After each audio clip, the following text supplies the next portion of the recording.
is running on the gonna kick 1080. it old school. Yes, party That's on, Garth. so I mean, party on, cool. Juan. That's how we do it. Party on, Wayne. I mean, Yeah. TK. Hey, Or look, party on, dudes. You party on. know, it could Yeah, why be. don't we mishmash two of those? Be excellent to each other and party Be on, excellent. Wayne. Yeah. That's Did good. you I mean, that see won't. on? That's not really copyright infringement. We're just No, no. saying You're cool just. salutations to each other. Yeah, exactly. It's like bringing Star Trek and Star Wars together. You can't really mess one with the other. They're Peanut not in the butter same jelly universe. time, right? They don't exist in the same universe. No, but seriously, I think Paramount Plus is putting out a new movie for Beavis and Butthead, and I was like, Oh no. "Really?" I was like, what? I was like, no, really? That's And such a singular time in like and late only '90s what I was gonna say, media. but that never really translated beyond that timeline. It had an endpoint. It was a line in the sand where it was drawn, and Beavis and Butthead Yeah. were no longer relatable, and like to bring them back Well, 20 years later. and again, that's just like such a crass and cynical nostalgia play for old people like me. But Hmm. the only reason why Beavis and Butthead existed the way that they did was because of music video culture. Oh yeah, And music MTV. video culture isn't really a thing. I mean, I enjoy watching music videos. There are some cool things that you can find, and there are some really creative bands out there. Mhm. But there isn't the same surrounding ecosystem of visual entertainment for music videos Yep. that Beavis and Butthead relied on. I can't think of a worse. I would watch a Daria cartoon reboot before I'd be stoked But about Beavis and Butthead. so it's not a show. It's not a show. It's a movie. So it's supposed to be a movie based on the I was going to say iconic, but the late 90s. They are. They're iconic. They're Well, icons of the late '90s. they're iconic to our generation. This is the thing, though, because I think at some point it just became, yeah, they had no reference to it. But that happened like 20 years ago. This is where I'm like, how can you bring news? I mean, this is literally just grasping at straws, almost. I feel like A little by bit. just throwing it straight to streaming. So yeah, it Yeah. makes sense because that's all they'll live. Nobody will go Because watch it's them real themselves. bad. Yeah, yeah. Well, and again, it came from sort of a slacker culture in Gen X that I mean I don't know that it translates into a modern style of storytelling unless your only purpose for bringing it back is to ruthlessly mock it. Like you go back and you watch Kevin Smith films and you can Uh-huh. appreciate what low budget filmmaking was like in the golden indie age of the late 90s and early aughts, but Hmm. you don't watch old Kevin Smith films and go like, "Wow, what a hallmark of filmmaking and what a testament to endeavor." Like if you could get your hands on an original copy of THX 1138, you would Yeah. see a George Lucas at the beginning of his craft disrupting what a science fiction film budget should resemble, working with Robert Duvall, fresh out of like film school and like the Yeah, yeah. prototype before he got into Star Wars. You watch 90s indie films and it's like, hey, here's two hipsters like sitting in a convenience store for So 90 minutes. It's commenting and not snarkily making yeah, it was an evolutionary. we don't go back to that time and celebrate it as some sort of bastion of quality, groundbreaking, genre defining entertainment. We go back to that time period for sort of the fun cynicism of Gen X Yep. before everything really did catastrophically fail all around us. Oh my God, I remember. But I mean, no, so the reason why I even mentioned it is because we were talking about like where we were setting up the show and so on, and Juan threw it in there, party on. So I'm like remembering, Garth and just the whole. It just to me that's the timeline. When you throw in party on, like like, for the Yeah. lack of a better word. Anyways, so that was a movie. That's a thing that's coming out. But we did something else this week as well that was really exciting, a little bit higher, more recent It was more type of fun.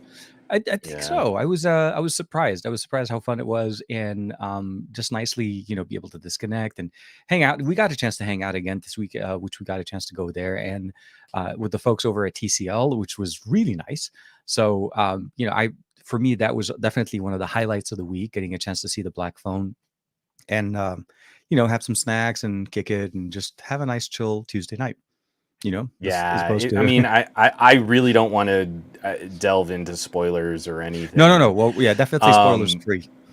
but I see the poster for the Black Phone, and it's got like a very sort of It's got an aesthetic to it that reminded me of some of the posters that you'd seen for things like The Purge, Hmm. right? Hmm. There's something that's a little unnatural, and it's supposed to evoke a sort of a reaction to it. And so my Yeah. expectations on the film are actually pretty low. But I would highly recommend, if you're a fan of, because it's not even like a horror film, it's It's more a supernatural sci-fi. thriller. Yeah, there's a little bit of a supernatural part to it because the whole concept kind of. And that's not a spoiler. That's like, it's going to get you, the movie gets you into what it is, the hooks of that plot. But if you Absolutely. enjoy films that have a quieter build, it's more about suspense, it's more about tension than it is about like body count. Because don't Hmm. get me wrong, I love a good slasher film. I love the gory and the dark and the sort of macabre when it comes to horror as well. But Hmm. this was right up my alley, especially if you ever enjoyed films like It Follows. Okay. The evil and the danger isn't necessarily some snarling monster or some dude in a hockey mask or a machete wielding bad guy. It's Yeah, yeah. it's really like the violence isn't as scary as the quiet. And I was The anticipation, that build up, not tremendous. knowing things. Yeah. It's great. I mean, I really feel like the movie does a great job of building into that suspense. I was tremendously impressed because these are kids. The main cast are kids, probably like late mid school, And early high school, and they yeah, yeah. look like kids. It's not Oh, there. Yeah, 30 yeah. year No, they olds were. Yeah, playing I high was. school Yeah, students. yeah, yeah. I And was accurate. tremendously impressed with the child performances. The cast is incredible, and if you've ever enjoyed like the younger sort of talent on a show like Stranger Things, Yeah, yeah. the sister in this movie, the sister to the main character, is she totally steals the movie. She's incredible. Her performance is amazing. I mean, like, it's a shame that this performance was a part of a Blumhouse quiet indie supernatural thriller horror film, because this is the caliber of performance that should be discussed for best supporting actress Oh, nomination. yeah, but you could definitely It's see she will be. phenomenal. Yeah, she will You will be in see her way. again. Yeah, you will Yes. see her again very, very soon. This movie officially comes out, I think, if I'm not mistaken, this Friday, right? We saw the premiere on Yeah, Tuesday. I we, think we, it we were comes at the out. premiere. You were at the premiere. So the folks over at TCL were very gracious enough to invite us, host us over for another movie. I think last year we got a chance to check out the movie with them, so it was nice to Mm-hmm. come around the second time. I don't mind it. I like it. I like it a Yeah, it was lot good. actually. So I'm not going to and complain. They no, seem to think we're fun to hang out with, so I'm not going to I disavow them of that notion. I agree. I happen to agree with them, and I think that's the fun part. But what happened because of that? So typically, Juan and I, we don't really see each other as often. But actually, we've been going on a little roll kind of thing. Like last Friday we hung out, we did a little thing. If I you're on the Patreon, know. We did you saw a the little field bit of a trip. snippet. Yeah, we did that. And then Tuesday we got a chance to hang out, and then there's maybe possibly another opportunity for us to hang out again in the near future. So I think it's Maybe. maybe Could wink wink. happen. Wait, I'm winking with the wrong eye. Wink wink. Yeah, I'm sorry. It's like Rocket. He's like, "Am I winking with the right one?" No. Um, but yeah, so that was our Tuesday. It was a fun time, and of course, that was kind of like, well, the field trip on Friday last week kind of fed into what we produced, what we pushed out today. A couple of videos that we pushed out on channels. Juan posted his Which is his why video on. we both look totally gassed and exhausted, because maybe we I- were uploading and editing we were later chatting than we last should night have at been last midnight. night. So like midnight last night, Juan's like, "Yeah, I feel pretty good about it," and I was like, "Yeah, I'm just finishing You have a filming." whole extra video to. Yeah, a lot of times with phones like POCOs and stuff like that, I typically would, unless it's a regional specific, like the TCL stylus, right? That phone's not going anywhere other than the US market on T-Mobile and Metro right now. I typically will produce a video for both channels, Arabic and English. So, but I don't dub the videos. I actually produce two separate videos. So recording my parts take a little bit longer. And as I was chatting with Juan, because I wanted to talk a little bit also about the X4 GT, because that was the other phone coming out. It was just getting little things in there. So yeah, that's the X4 GT. And I'm not going to touch the back of this guy. And here is, if we can get it. Yep, Sony loves me today. We got the POCO F4. So this is not the F4 GT. This is the standard, well, the F4, the regular F4 Mm-hmm. in all its glory. Runs the Because this 870. is the F4 GT. Yes. Let's see. Let's does Panasonic like it? Come on. Let's Sony. Come on. I Here also we have are. the bumper on there, so it's really not wanting to focus with the lights reflecting Yeah. right Let me off see. of Can I it. get the buttons to come out? This Here. is the best audio podcasting we've ever done. It is, because that's how we do it. If you're watching this on the audio side, if you're watching this on the audio, yeah.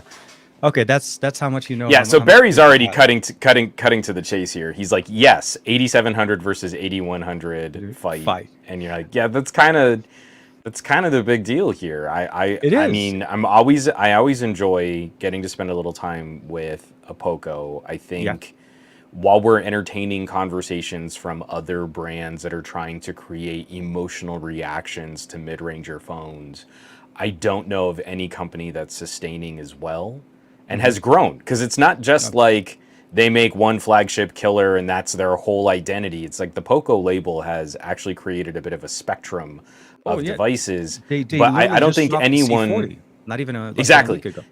Yeah, so I The mean, budget like friendly one. Yeah. from sort of really more entry level and budget wallet friendly fare, all the way up to like some pretty decent gaming, like niche. That's a niche idea, putting shoulder triggers and gaming hardware onto a phone. It felt so I much like a Black Shark, but that's beyond the point. oh, I mean, but again, they've got the Yeah, part spin, and I know. that's what I mean is, as soon as OnePlus started expanding, there was all of this gnashing of teeth of they're losing their way, they're doing too much, they're biting off Hmm. more than they can chew. I want my never settle flagship killer. What are they doing? And something about the psychology of how POCO has expanded, they've managed to avoid that emotional nerd rage reaction. Hmm. People aren't out there complaining about POCOs adding more phones. They Oh, no. are complaining about phones like the X4 Pro being a little less powerful than the X3 Pro, but they're not complaining like, oh, because there's an X4 Pro that uses a slightly weaker SoC, that's why they're making too many phones and I'm upset. It's very specific. Like, I wish they were doing this with one kind of phone kinds of conversations. I always think that psychology is interesting. We've allowed POCO to expand in ways that tech reviewers still snidely turn up their nose at the Nord.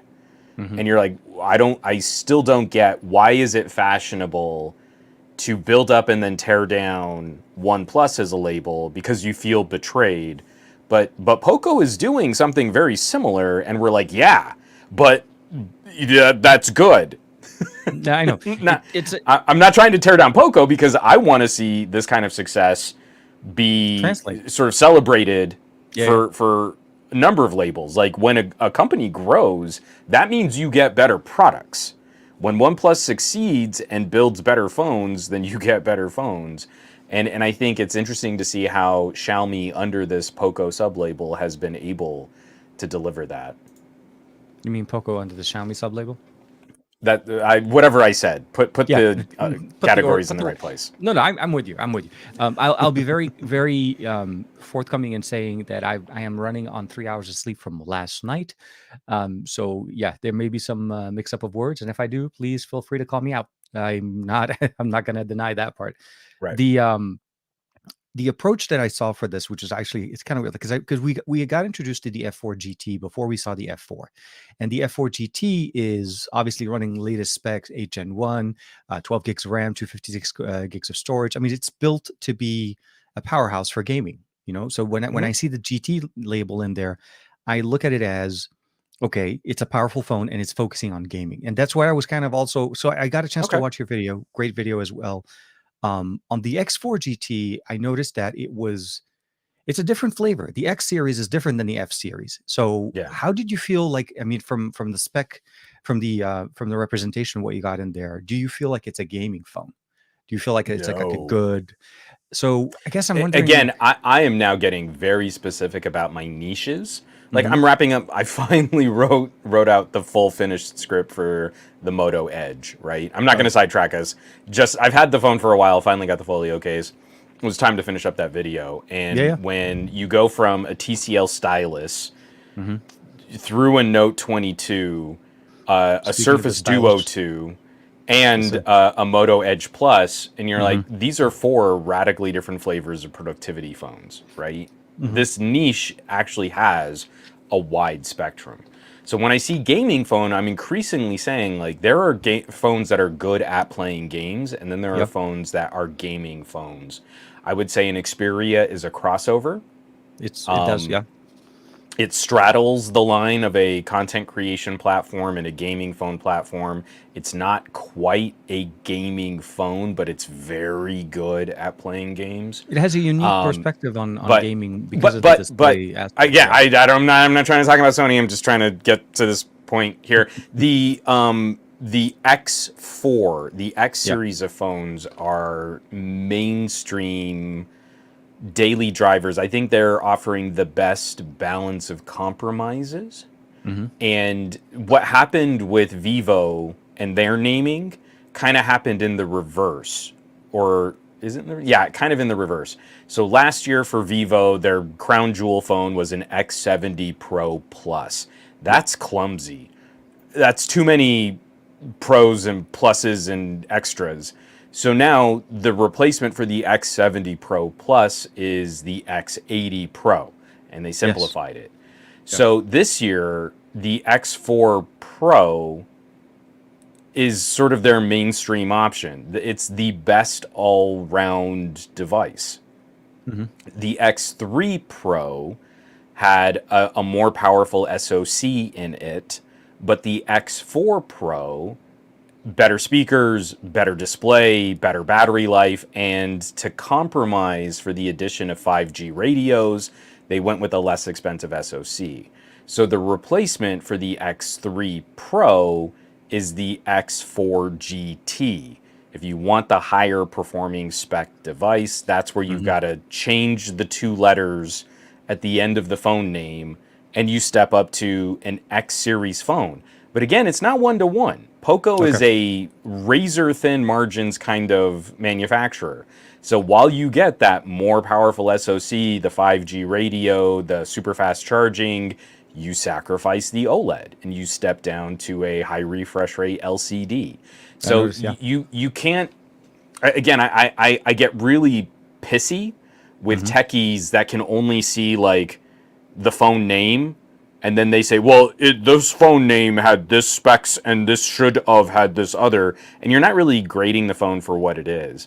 The X4 Pro is not a continuity of the X3 Pro. That is Okay. confusing, and I feel POCO should get a little slap on the wrist for using similar names when they're Hmm. not really comparable products. But there is a tier of X series device this year that falls in line with what the X3 Pro represented. And that's now what the GT line is representing. It's good at playing games. It Hmm. is not a gaming phone. Well, I Just saw like so I think you would say, like, your yeah, F4 is very good at playing games. I'd but rather pick up the F4 GT if oh, so that no, was going to be the primary absolutely. focus If for. there is a, this is why in my video, and I can like at the end of mine, I said, look, should you pick up the F4 or the F4 GT? Should you consider one or the other? And don't look at the specification, but also look at the features that you're getting there.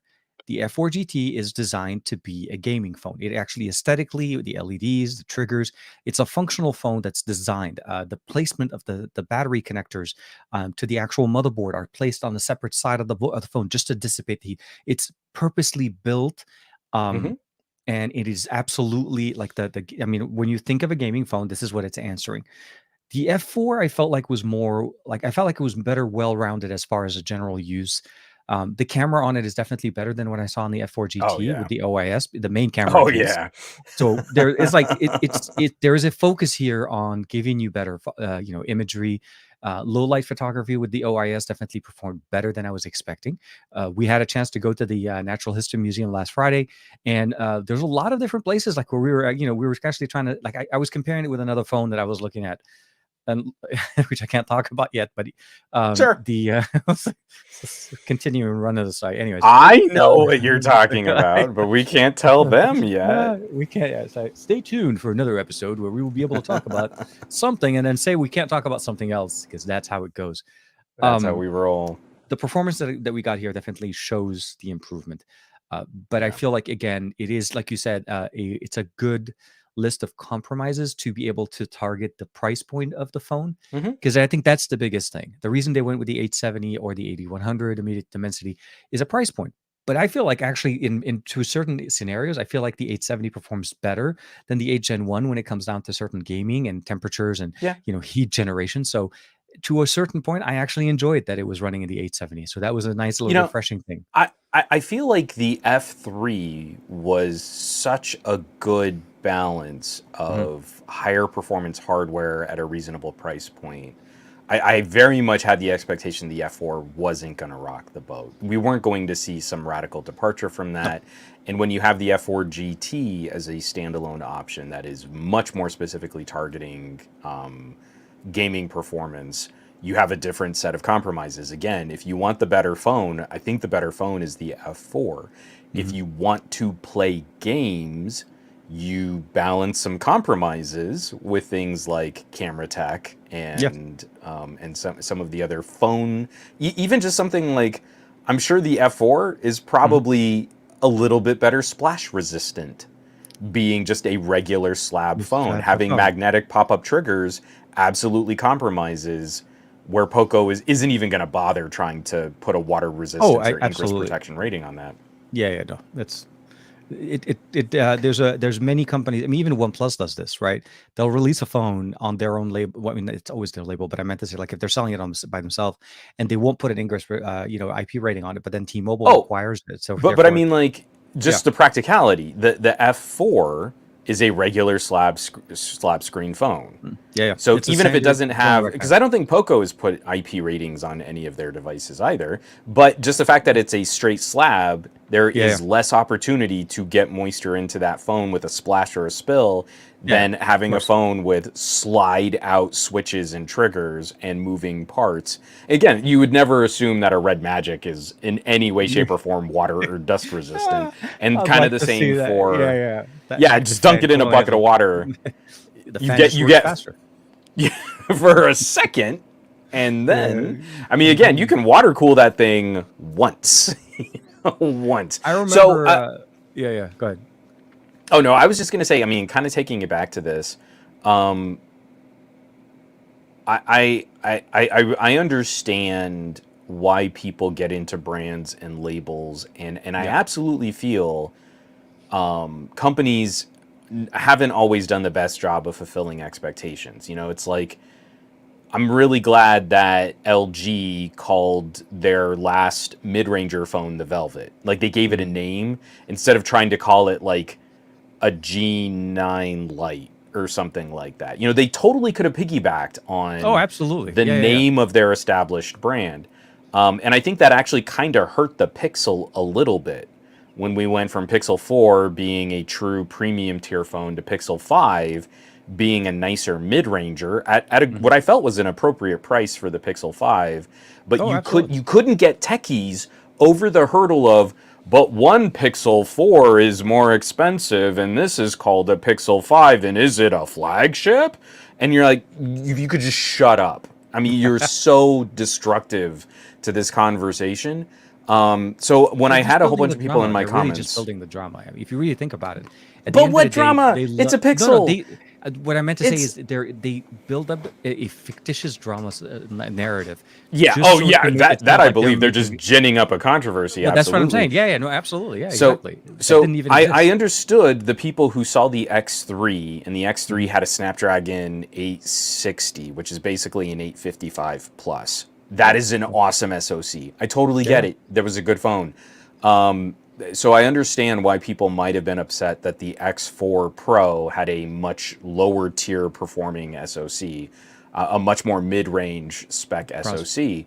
Yeah. But you were also looking at balancing costs for a 5G radio and Hmm. including, I mean, this is a step up in the overall multimedia experience if you care Yep. about things like screen quality. And that's where I feel like you're not really judging the products on their merits. You're just complaining about the label and the price. And that to me is like where we fall into this trap of, like, every time we've been in conversations and you're like, well, I don't think ZTE can charge that much for a phone. And you're like, well, what are you talking about? The Axon is like a powerhouse device with a crazy screen and an under display camera and the largest camera sensors on any phone to date with fast charging. Yeah, Yep. but you can't charge as much as a Samsung. It's $100 cheaper than a Samsung. Oh, I know, but they should charge even less. So it has nothing to do with the performance of the phone. It has nothing to do with the hardware or the specs or the capabilities or anything. Your only concern is the letters ZTE equals lower price tag, and it already has a lower price tag, and you still can't quantify why that should be lower. And I felt like so many people were harping on the X4 Pro Yeah. because it was the same Pro name as the X3.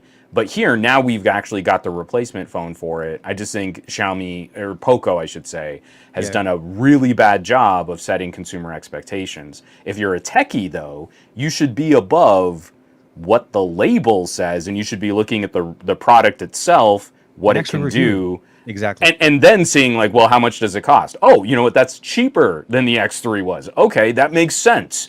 I'm getting a better screen and a lower tier processor and a 5G radio, but it was a less expensive launch than the X3. Because I think The it's what X4 is it, GT. $320 or I something? mean, these things are Or so two stupid ninety. cheap. Yeah. So the X4 And GT so is going to start at 290 when and we look 340 at for the higher end. Yeah. I mean, look at the crazy spread of phones that POCO has now. We've got the C series, the M series, the X series, and the F series, Yep. and like that isn't just four phones. Mhm. You've got numerous M series phones. You've got numerous Numerous X X series phones. series You've and got F series. Yep. numerous F series phones, and the C series is, I don't know. Have they done C series before? I genuinely I don't. So I honestly, can't remember. this was a surprise that showed up, and it's a budget phone. It's a C series. It's a good content consumption phone. You could watch movies on this for days. It has a 6,000 Mm, milliampere battery with the yeah. largest display that they got on it. And the reality is, it's one of those things you could just that's what you appreciate about it. It's really meant for that. The cameras are not going to be blowing anybody out. Actually, they're basically just okay cameras. 13 megapixel camera, 1080p video is just not going to blow anybody out. But the big thing about it is, they're also using a proprietary. I couldn't figure out. Was it a proprietary SoC or is it? Oh no, there's The it's a company. This is a company I'm not very familiar with. I can't Okay, remember what the name of because I could, yeah, the fab is, but they make SoCs. It's not an in-house the build is SoC. actually pretty decent. They have a fingerprint sensor right in the back, like literally they brought the back fingerprint sensor. Hmm. I'm having LG flashbacks here. Camera Hmm. array in the back, like I said, it looks like it has four cameras, but in reality, it only uses one. And then, of course, come on, for the price for under $200, you really have to kind of set the expectation. This is a phone that you know you can just sit there and watch, and like literally, they rated it to run 20 I'm hours of content consumption I'm videos. actually really excited about that phone because if I remember correctly, Mhm. I can't remember the name of the SoC, but I think it's an octa-core of A55 Yeah, it cores. is. Yeah, So it's basically just 8 of the little cores that usually go into our phones. mhm. Those little cores are usually what we see, excuse me, are usually what we see in like 4K streaming sticks, right? Like a Chromecast 4K or a Yeah, Chromecast with Google or TV or an is Amazon a Fire quad Stick or something. core of A55s. So Yeah. that's actually a good amount of compute power. If you're streaming and broadcasting 4K video, you can play some pretty low level games. Like I was playing Xenowork on the Mhm. Chromecast. Like that's not a bad game. So No, if no. you pair ultra low power A55 cores, but you give us 8 of them to kind of keep up with some multitasking, and then you give that thing a 6,000 1,000. milliamp hour battery, that has to be the battery champ of the year. I Oh, can't yeah, imagine any phone on the planet even scratching, absolutely. even But this coming close. but this is the things that kind of get me a little bit when I start looking at the way the ranges of features that we get. Okay, so we're gonna get to the 8400, the 8100 versus the 870. I just what I love about when I see devices and companies put features that I would love to see on flagships on mid rangers, expandable storage, headphone jacks. But 6,000 milliampere batteries, those are the features I would love to see on larger phones. Both the the F4 and the X4 GT, as well as the F4 as well. They're all running sub 500, 5,000 milliampere batteries. Mhm. Like it's a weird. I felt like we've almost standardized 5,000. I'm not trying to pick on them. All of them obviously feature different things. The F4 GT features a 120-watt charger, crazy fast. But I'm assuming that's one of the reasons why the battery is only 4,700. And I think the F4 and the X4 GT both are 67 watts. I think that's what I started texting Juan Right. last night. I was like, "What's the charging speed on the X4?" Well, the X4 GT was interesting because it actually has just a sliver higher than a 5000. It's 5080, Oh, okay, okay. which is just odd. It's That a again, it's like Xiaomi and POCO. They have a parts bin, and mhm. they've arrived. So we need to sell this phone and fit these criteria at this price point. And what else can we put in it? Do we have any room? We do. We've got room for an additional 80 milliamp hours of battery capacity. Cool. Staple it in there. I mean, it's so funny, like where they make these decisions, I and I and would and I would it's almost bet say that they have a system that says, "Look, we need to sell the phone for $300. Show me the parts that I need that will qualify me to get this combination going." There has to be an algorithmic process, and that's how yeah, they kind of it's a phone built by algorithms. Absolutely. totally, totally. Because the gaming phone with the much thirstier SoC, the F4 GT has the Mhm. 4700 milliamp hour Yeah, battery. it's actually size The tomorrow. less the high performance but less gaming centric device has the 5080 milliamp hour battery. And And then again, my you F4 has you 47, have such 45 maybe. No, a 40. hard Yeah. time Mhm. balancing your consumer expectations. Like if I buy an F phone, shouldn't that be the best of what POCO has to offer? And you're like, in terms of one flavor of performance for gaming, yeah. Yep, that's a GT. But if you wanted, like better battery life, well, no, you would not get this phone. You would step down a tier to an X series or go all the way down to a C series. It's like you've got to be very specific about what features are mission Important. critical, Yeah. and then you have to just say, well, then I guess I'm okay with these other compromises in Yep. other places. Like I guess I don't need the OLED. I can go with the nice LCD, but I've got the better performing SoC and I've got, crazy better battery life, but my battery charging is only half as fast. I mean, again, it's like you've got a flow chart. It's like you Oh need yeah, one of those question they give diagrams they give us to an make it all the way 86,000 through. milliampere battery, but they also marry that with an 18-watt charger. So you also have to kind of It understand takes the 3 days to charge so that yeah, you can spend 3 days off the charger. but it'll last you 3 days. No, so okay, so let's to kind of bring it back real quick because I feel like it's a good thing to kind of cover. The 8100 is something that we both haven't had a lot of time to spend with. I think this is your first 8100 device for Yeah. MediaTek for the Dimensity 8100. I had an opportunity to play one, but mine came in a form of a Naruto phone. That's the only 8100 that Hmm. I got. So um, for me, the 8100 is a very good competitor that fits right between the 865 and the 870. I feel like it's like in that right margin of where the performance, the bang for the buck, and I think that's where MediaTek is trying to wedge it in there. What I saw the difference is this is the first time I've seen Poco release two phones that are somewhat similar to a certain point. They like Yeah. cousins, but with a very, like you said, purpose direction that they're trying to shoot for. The F4 that I got with the 870, I felt like was I mean, it was powerful enough to run everything, as you can imagine. The 870 is an 865 plus plus, and even though we may say that's a Hmm. two, maybe it came out It's in going on 2021. 3 years. Yeah. Yeah, no, they're definitely stretching it. I know that the 870 is on, to a certain point, it's something that you have to appreciate what it is, but it's the last of the 7 nanometers architecture that we had with the 865 series, the 5G technology that's in there, capable processor, you're able to shoot 4K 60 frames per second. It's strong enough that it can actually handle everything that you want, even if you want to start creating content, editing, rendering. It's that type of horsepower that you get there. And what I saw there is something that actually was refreshing. I liked it. I liked it a little bit more for daily activities in the GT. I haven't had a chance Okay. to play with the X4 GT, so I don't really have a lot of experience there. But from watching your video, I noticed that certain titles actually that we've seen in the past struggle on Xiaomi phones or even Poco phones were actually running Just better on the 8100, which was yeah. I crazy mean, for me. significantly outperforming. Like Undead Um, Horde for some reason, like what in the like so seriously? that's exactly what I've been hoping for in terms of competition. I think if Yeah. you really kind of dig into techies and try to measure out like what is it that you want, what is it that you need. I don't know of too many people that are sitting there saying, like, I want an arbitrary 15% bump in CPU performance at the expense of like 30% of my battery life. Yeah, Like no. that's not something that people say. And I mean, you can take it back to my Monday morning podcasts right around the time Yep. that we were starting to get news about the 888.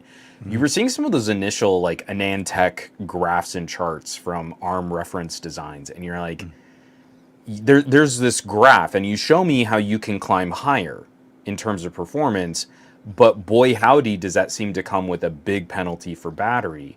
But if you could give me the same performance as the 865 but make it more efficient, I think that would make people a lot happier. You'd get the improvements to the ISP, to the camera and imaging performance, like all of the little MPUs and AI hardware, give Yeah, those yeah. a bit of a spruce up. But the pure CPU, GPU components give us the same tier of performance at a power savings, and then you can kind of play with the thermals a little when necessary.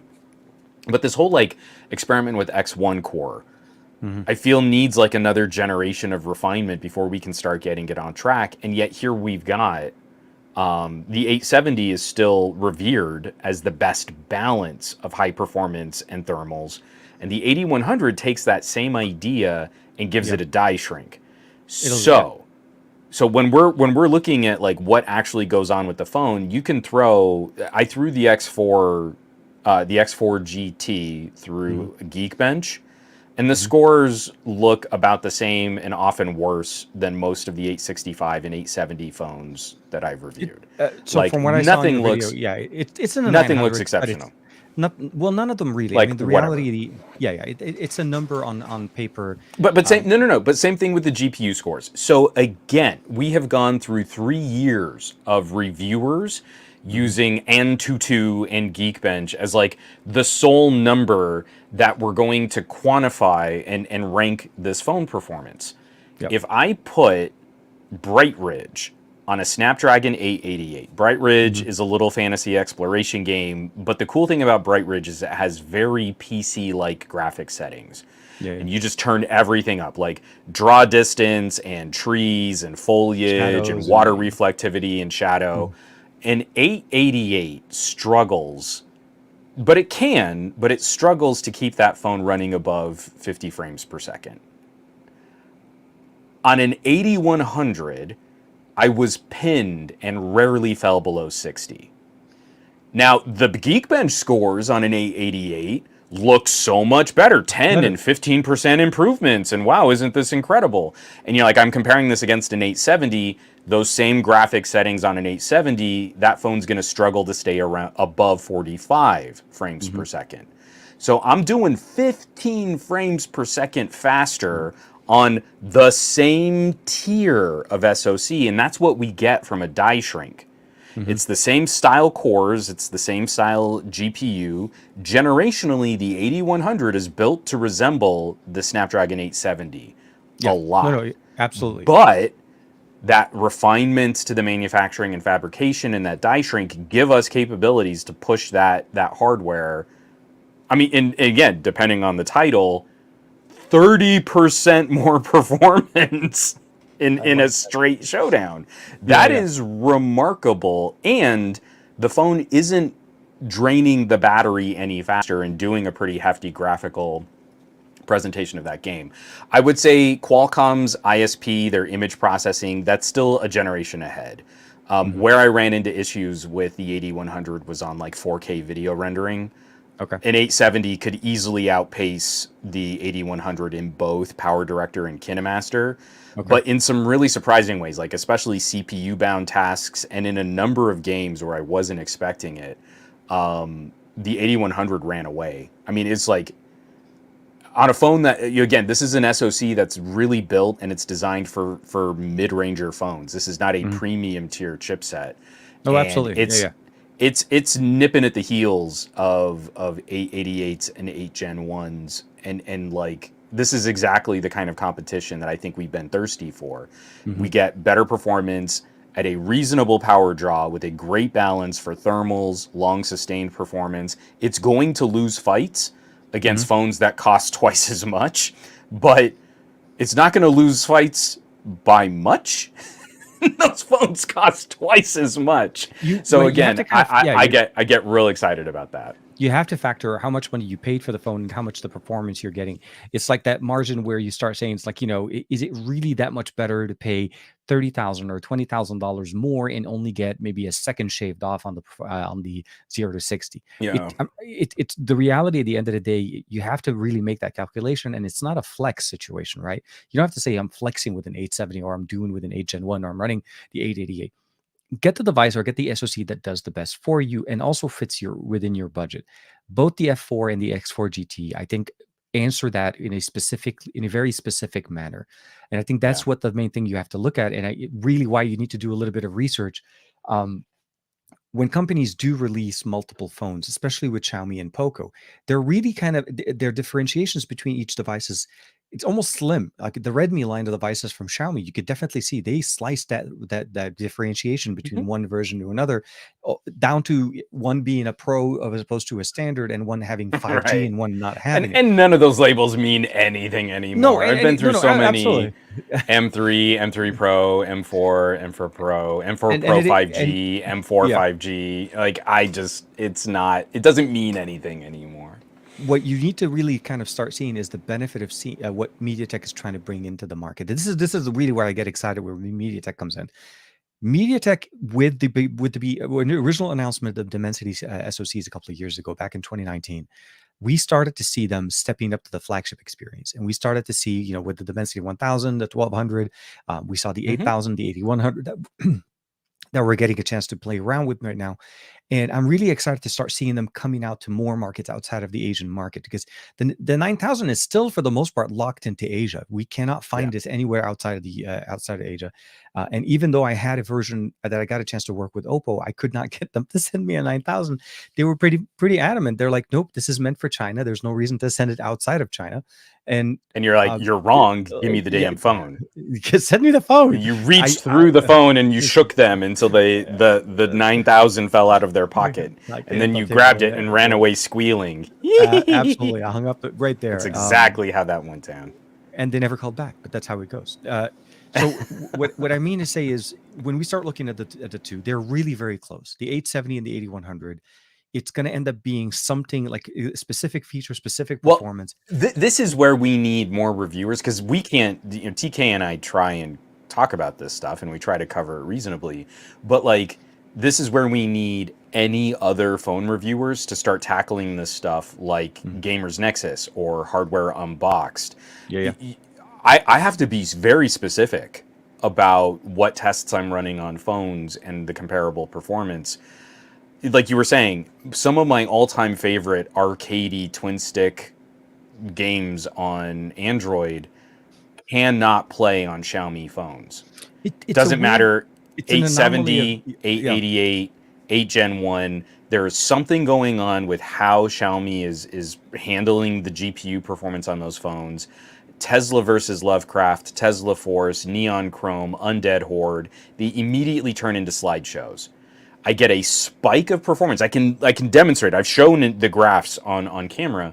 You get Mhm. a spike of performance to like 100 frames per second, and like 30 seconds into gameplay, it is crashing down to like 20, and in ways where you can see the hard lock Mhm. of characters on your screen just freeze, and then skipping ahead a quarter of a second later, which means your character is dying. Yeah. The only Xiaomi phone from Mi 11, Mi 11 Ultra, and any of the newer Xiaomi 12s, the Pocos, the only phone that has been able to tackle these games has been the Dimensity.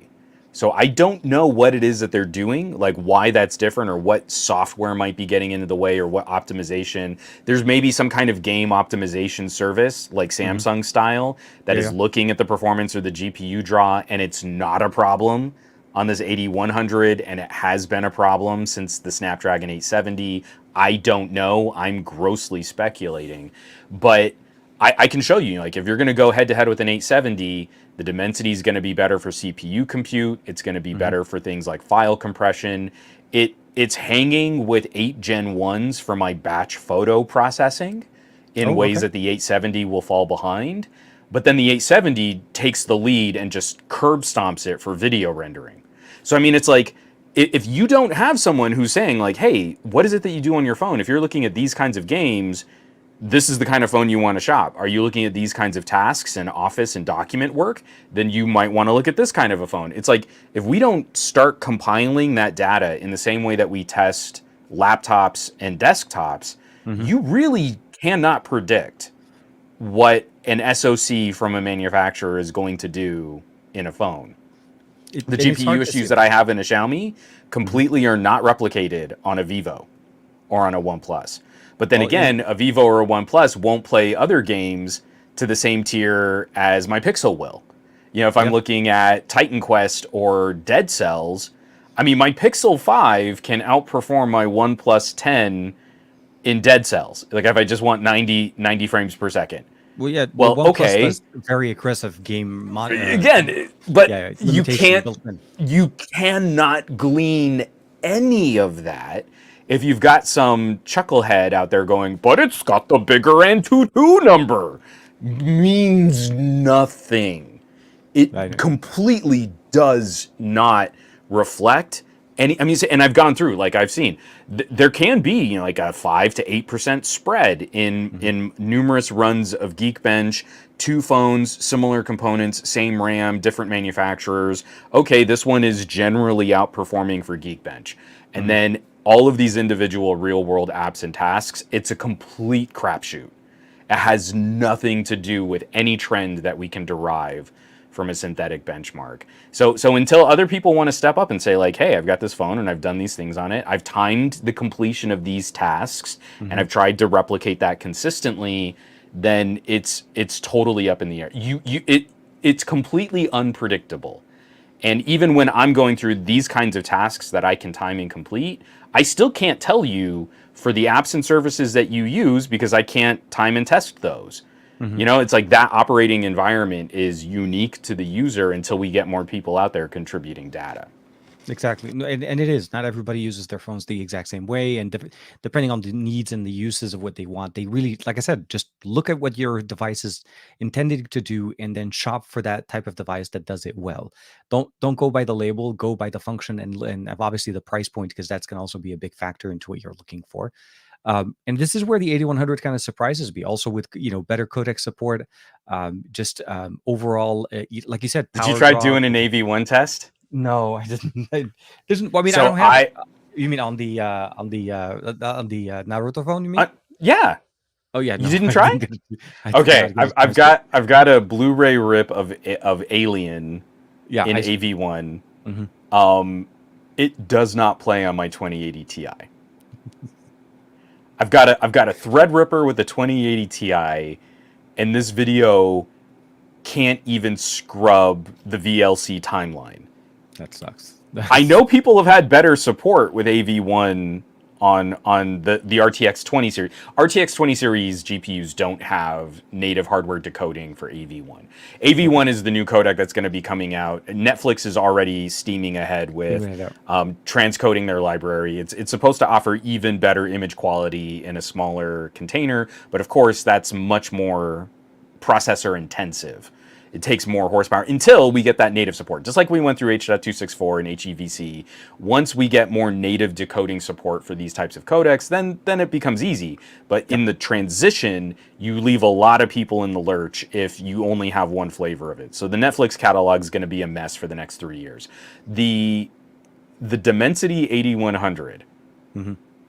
on a roughly $400 to $450 phone is playing this 4K AV1 rip of Alien, and it only twitches when you scrub the timeline dramatically.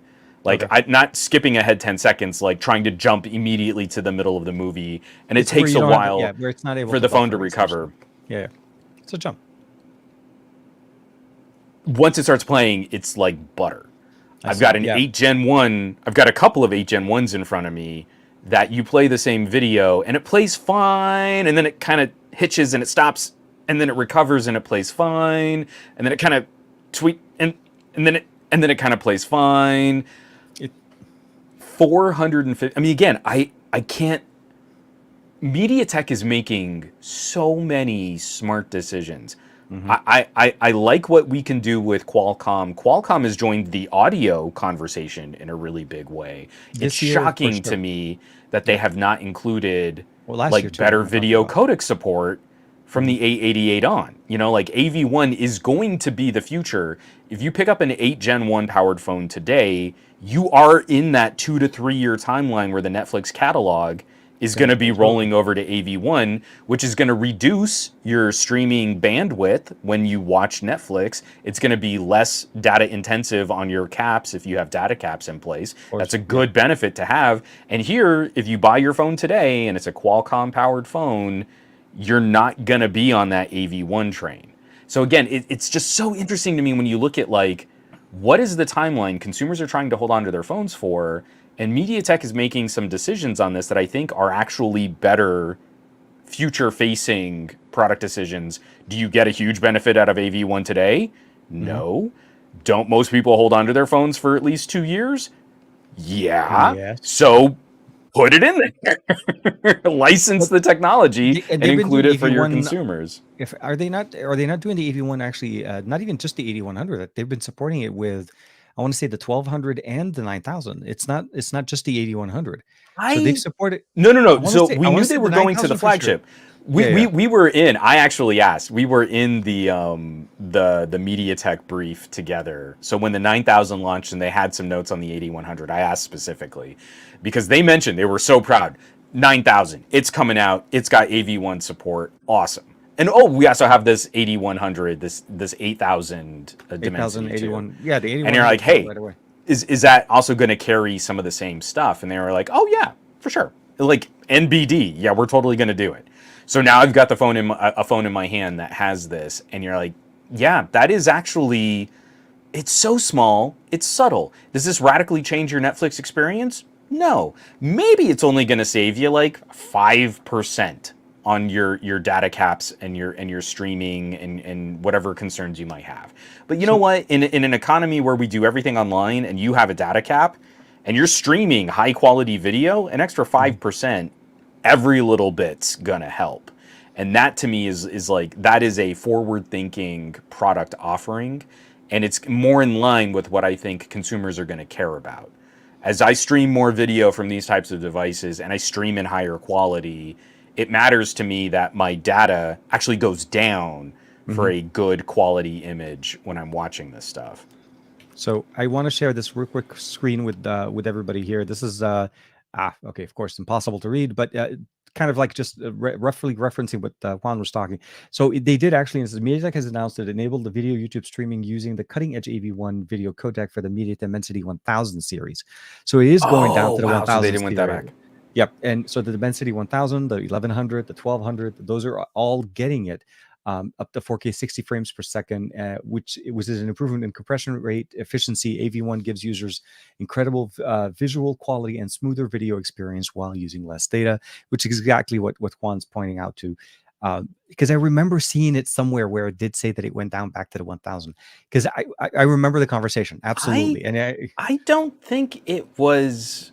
You know what? I'm gonna have to pull out that T-Mobile Velvet the Velvet. because that had that weird offshoot Dimensity 1000C, and it was Okay, sort of a so detuned Dimensity. I yeah, it wonder because I don't think that would have included it. But again, I wasn't even testing AV1 no, two no, years ago, so I don't even know. the 1100 and the 1200 had a very wide specialization edition, I would say. Vivo had a version of the 1200. everybody Yeah, everybody and their mom had the version of the 1200. But yeah, no, I mean, definitely it's something that they've, I think it makes perfect sense to bring it to mid-range and flagship type of experience for their SoCs. I mean, obviously the G series is going to be different. The G96 and G90, I don't think they even mentioned that they're going with AV1 on those.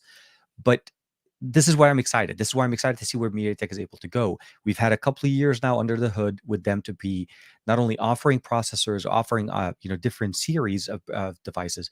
We've seen many devices thrive with the 1200, the Dimensity 1200, and that was very exciting to see. And that's why I'm really excited for the 8100, and I want to see more of it. and available more, be it Europe, and at some point it'll come to the US, probably in a Nord, or Yeah.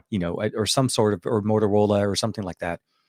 But just as how we're getting excited for things in the laptop space, the fight Mhm. between Intel and AMD and Apple and the M1, and then Mhm. eventually I think we're going to see Qualcomm come in pretty strong.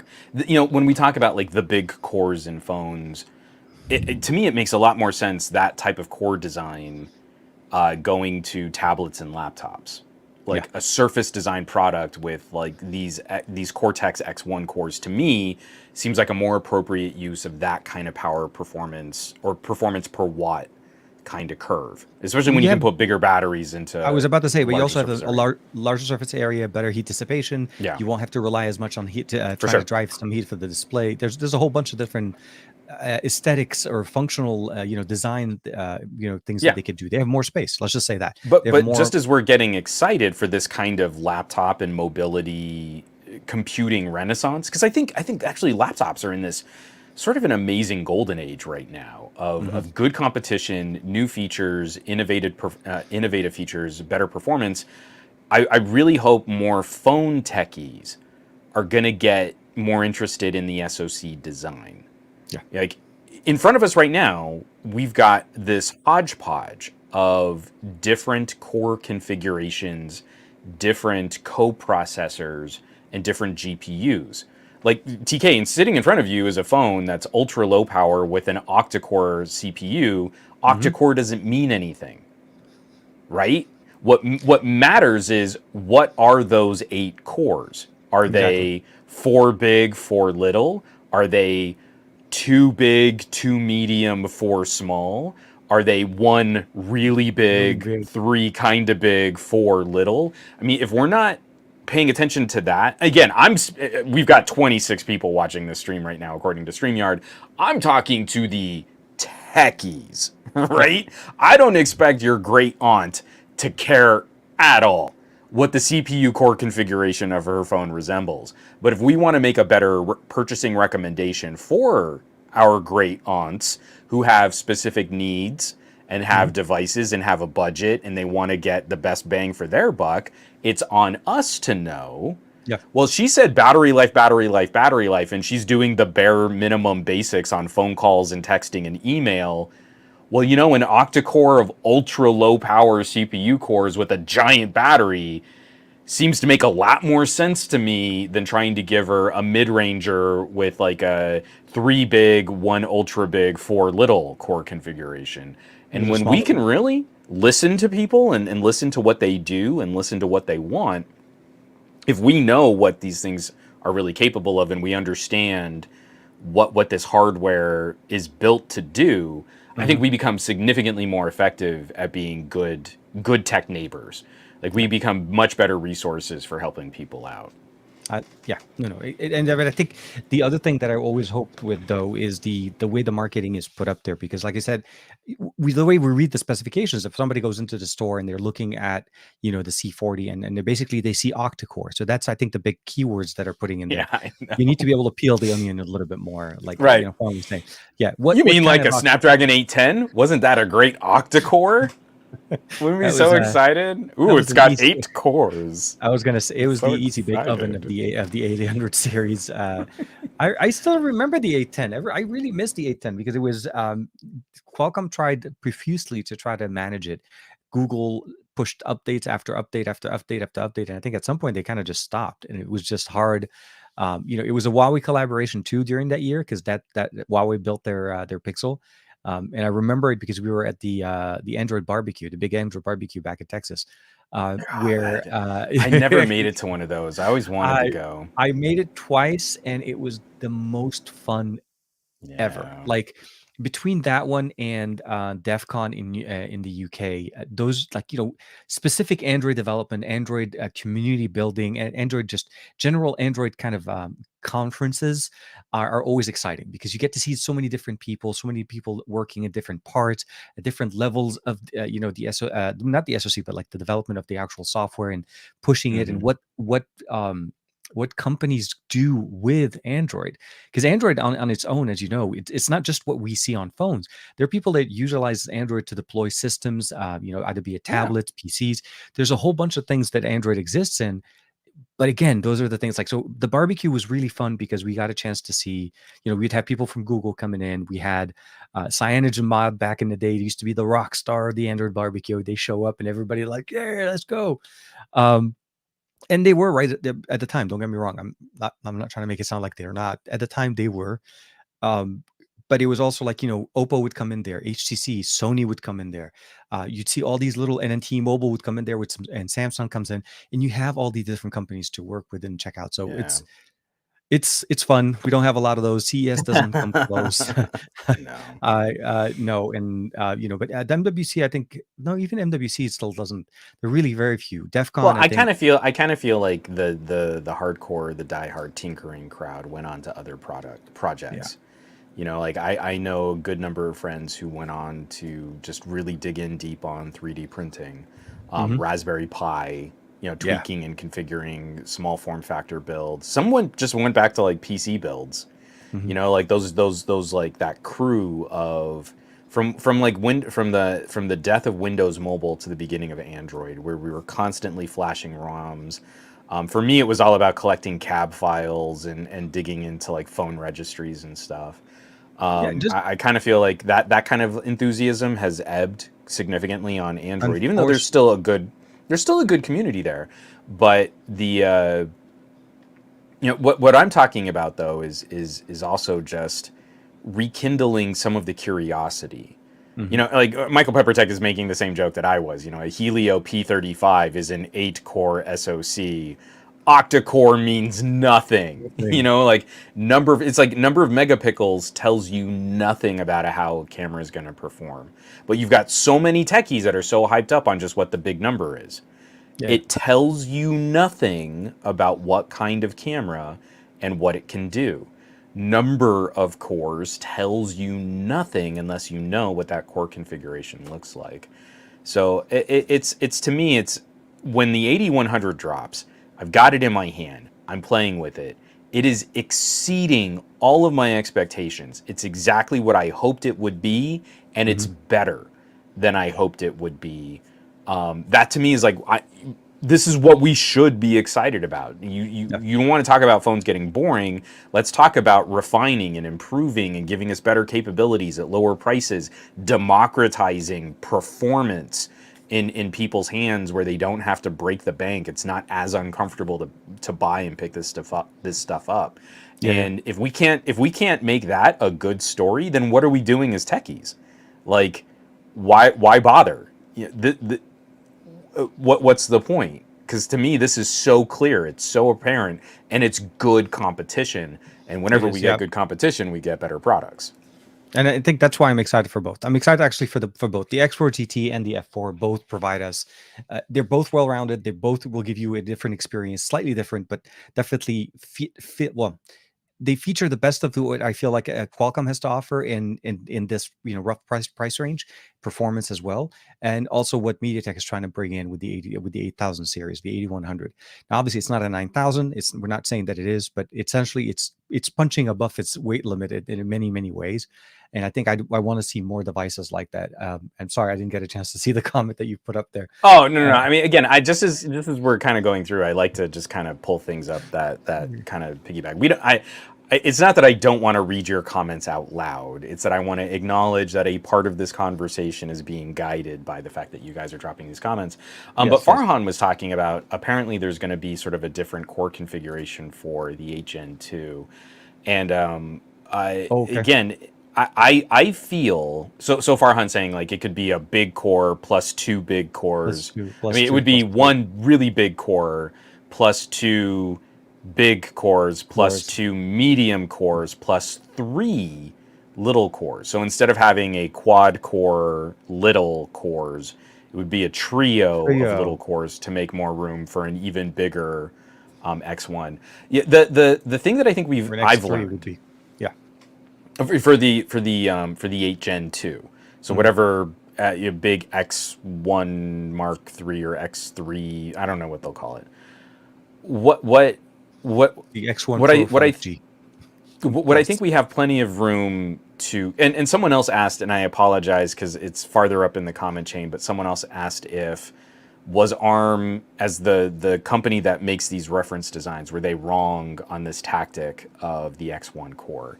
And I don't think Hmm. they were wrong so much as I think we bit off more than we could chew, and I think we thought that a die shrink was going to balance out the realities of how much power these things would consume. It's Yeah. definitely been, I feel, a common talking point for the 888 and the 8 Gen 1 as fabbed under Samsung. These Hmm. things get really thirsty and they run warm. I don't think that's a controversial statement. I think a lot of phone enthusiasts would agree with that assessment. Oh yeah. I But mean, even Qualcomm announced it. I mean, it was part of the conversation. But yeah. well, Qualcomm didn't. As far as Qualcomm is concerned, they built a product to a spec, and it's up to the manufacturers to fulfill that spec. I, But in yes. using Yes. You're right. You're other right. ideas, I feel like there's still plenty of room to compete Hmm. because I pick up a tensor and I sacrifice a synthetic benchmark score for the bestest multi-core performance. Hmm. Yeah. Yeah.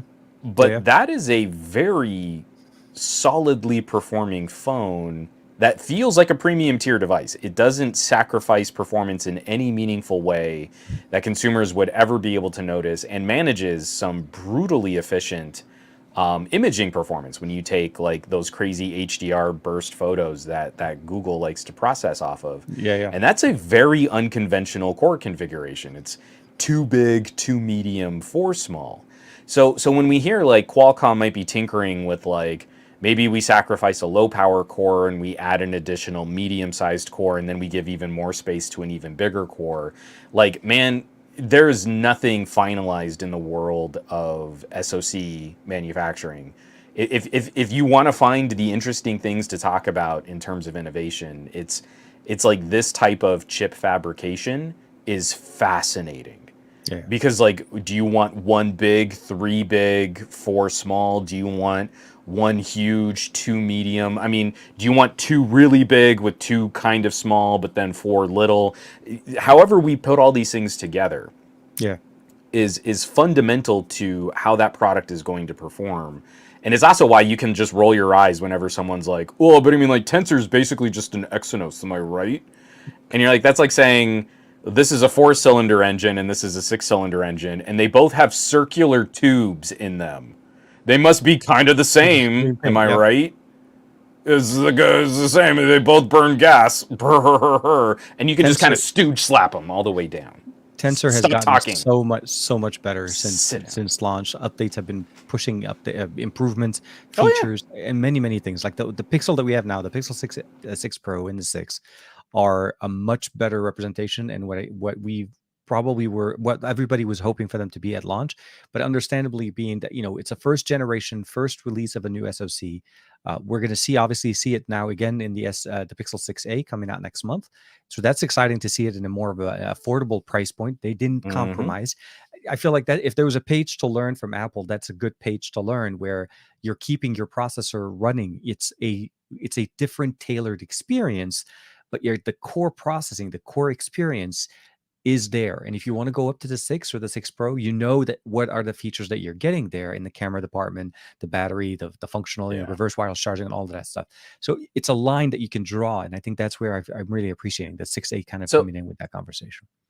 and that it's Oh, coming in after all the refinements. You know, like the yeah, yeah. mainstream cheaper phone that's probably going to sell more is going to benefit from everything we've learned from It, ostensibly a somewhat shaky launch on the Pixel 6 and 6 Pro. learn But from your anyone elders, who's my like, friend. "Oh, this is just too buggy to use and it's just a problem." Like literally there aren't any crippling bugs on a Pixel 6 Pro that are fundamentally different than any other phone on the market. But I did want to just kind of mention, like Michael Peppertech has this sort of a comment question here. What happens when we reach the maximum thermal envelope that these devices can handle and we can't use new metals cooling and have reached the peak of the diodes for display efficiency?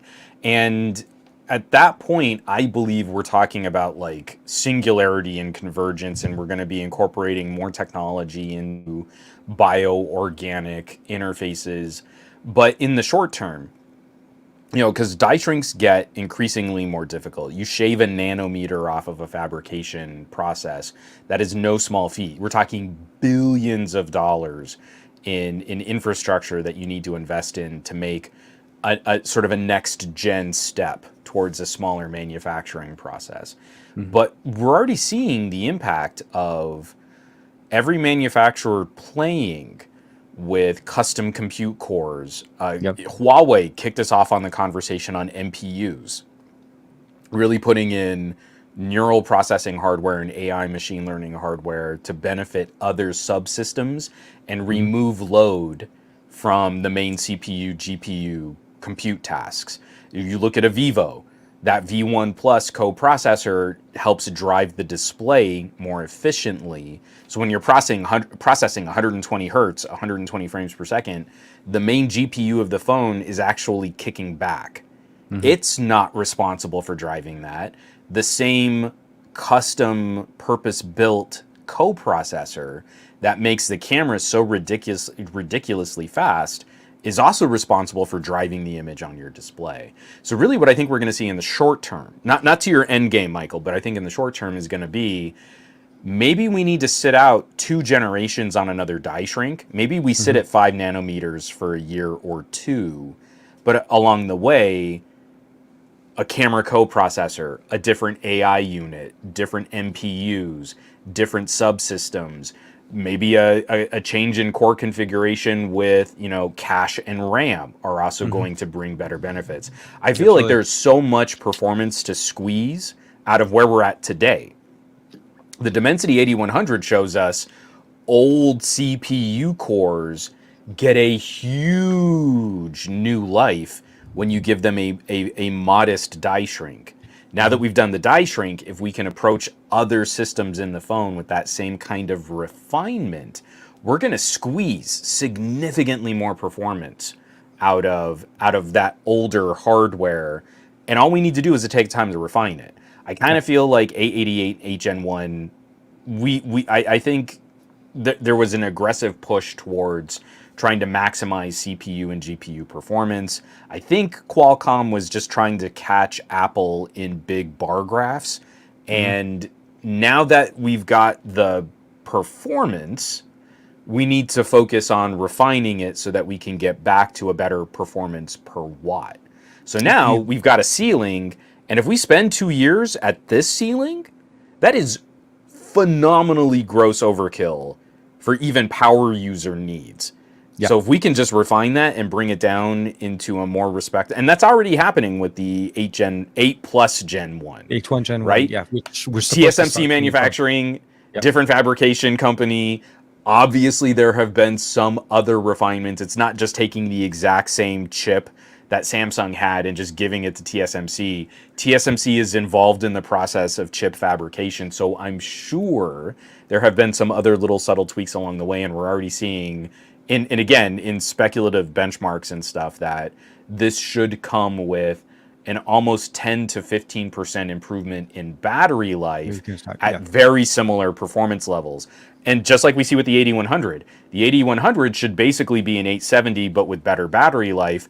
But oh no, we can drive the 8100 harder Hmm. and still get better battery life. And I think that's what we're going to see with the 8 Plus Gen 1, at least from what we saw on Tech Potato. Dr. Hmm. Ian Like took a the, test yeah. drive on it. That's a brilliant video. If you really want to know, not just listen to some YouTuber go, but the Antutu. If you really want to know with good facts and actual data, his coverage on those SoCs has been top tier, has been spot on. Absolutely, absolutely. And everyone chip is okay. I was gonna say Michael Pepper, that kind of just jumping in there. Already commented earlier, but refining old hardware may not be feasible for any manufacturers who's competing with some releasing better hardware. It so for that one, Chris, I think it's not about competition. It's we've surpassed the need. The hardware that we have right now is so far ahead of what we need hardware wise. It's literally a software game. Most people are sitting with Yeah. hardware that is like there is the reason why the 870 makes perfect sense. And when we look at the F4, why does the 870 make sense? This is an SoC that was released last year to continue an 865 plus. it's still around, it's still being released, we're seeing it in devices. It's because it still makes sense, and it still will run Yeah. anything on the market. There is nothing on the market that this is going to stutter on, minding the software configuration. Like the issues that we see on Xiaomi devices isn't the 870's fault, because we know that these same games, these Other same 870s titles, play the other games fine. 870's Yeah, played yeah, it yeah, yeah. perfectly fine. It's really the way the software stack is put on top, the kernel, the management, the way they're trying to manage thermals, or if they're trying to do some type of aggressive limitation on the system. There are things going on, or even just compatibility with the So game I titles. mean, to go along with that though is where what I think we also need to sort of fairly balance. And Chris, because I agree with the spirit of your comment. I think Mhm. actual market data sort of disagrees with the literal interpretation of your comment. Because what is the 870 but an 865 plus plus? Mhm. So refining old hardware worked really well for Qualcomm. They have kept the 865 around going on 3 years, making it a little bit better, refining it. The manufacturing has fallen in line so that the chip fabrication and the yield, Mhm. you can arrive at lower prices for that tier of SoC. Phone manufacturers, that used to be $1,000 phone SoC, and now it's showing up in like $400 phones. That to me is exactly what we should be talking about. So refining old hardware may not be feasible for any manufacturer who's competing with someone releasing better hardware. You have phone fans today who will go out of their way to pick up an 870 over an 888 or an 8 Gen 1. I mean, I Mhm. see it in my comments. So you can. It's just it's going to be a component of marketing. It definitely needs to reflect the price, because if you're refining, a part of refining means also manufacturing it cheaper. You should have a manufacturing process that saves you money because it's a mature process. And then from there, that should also resemble, like, I'm holding an 8100. This is roughly a $450 phone. I don't know where my Vivo went. Where's my Vivo? Yeah, here's my Vivo. This is an 870.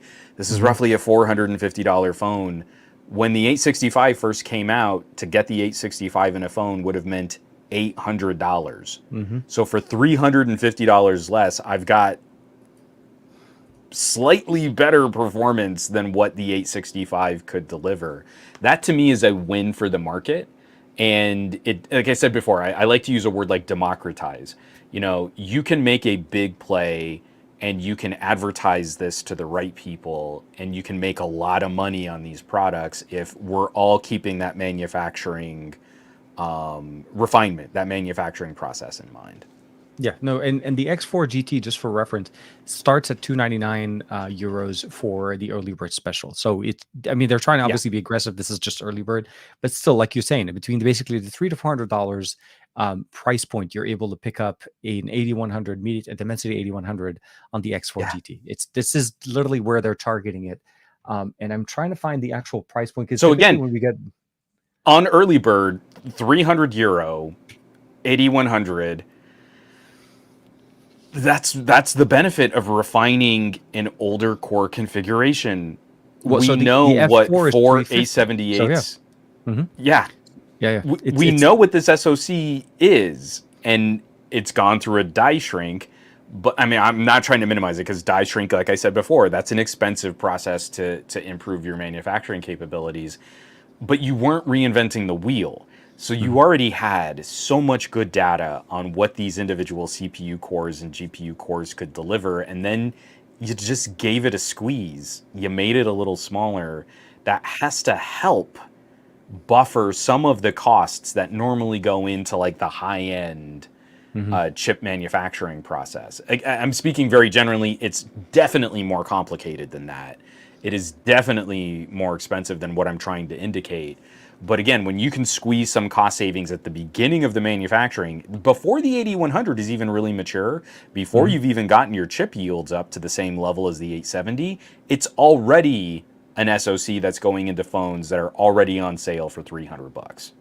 No, I mean, I don't know how better to present that's old technology being refined as a huge consumer benefit. but that's what I'm saying is we need Qualcomm to be able to see the benefit of that and start refining. Like maybe next year, if the 870 starts basically obviously fading out at some point, go in with an 889 or Oh, 890, so something again, like that. Chris has kind of clarified. It's not about capability; it's about marketing. Techies will automatically disparage them, and Oh yeah. and to be fair, that's dumb techies. Techies who are bad at tech, absolutely, and there are a lot of them. I see a number of them in my YouTube comments. We're sitting in a stream here with about 25, 28 people watching right now who can understand the nuance. And every time I put out a video, like I put out a video on the X4 GT, Hmm. I can't tell you how many of those comments were excited about the 8100. We're excited about that performance envelope. I put out a video on the Vivo iQOO Neo 6. So I can't get my mouth to say that. The Neo 6 got a ton of comments from people saying, "Heck yeah, I'm all about that 870."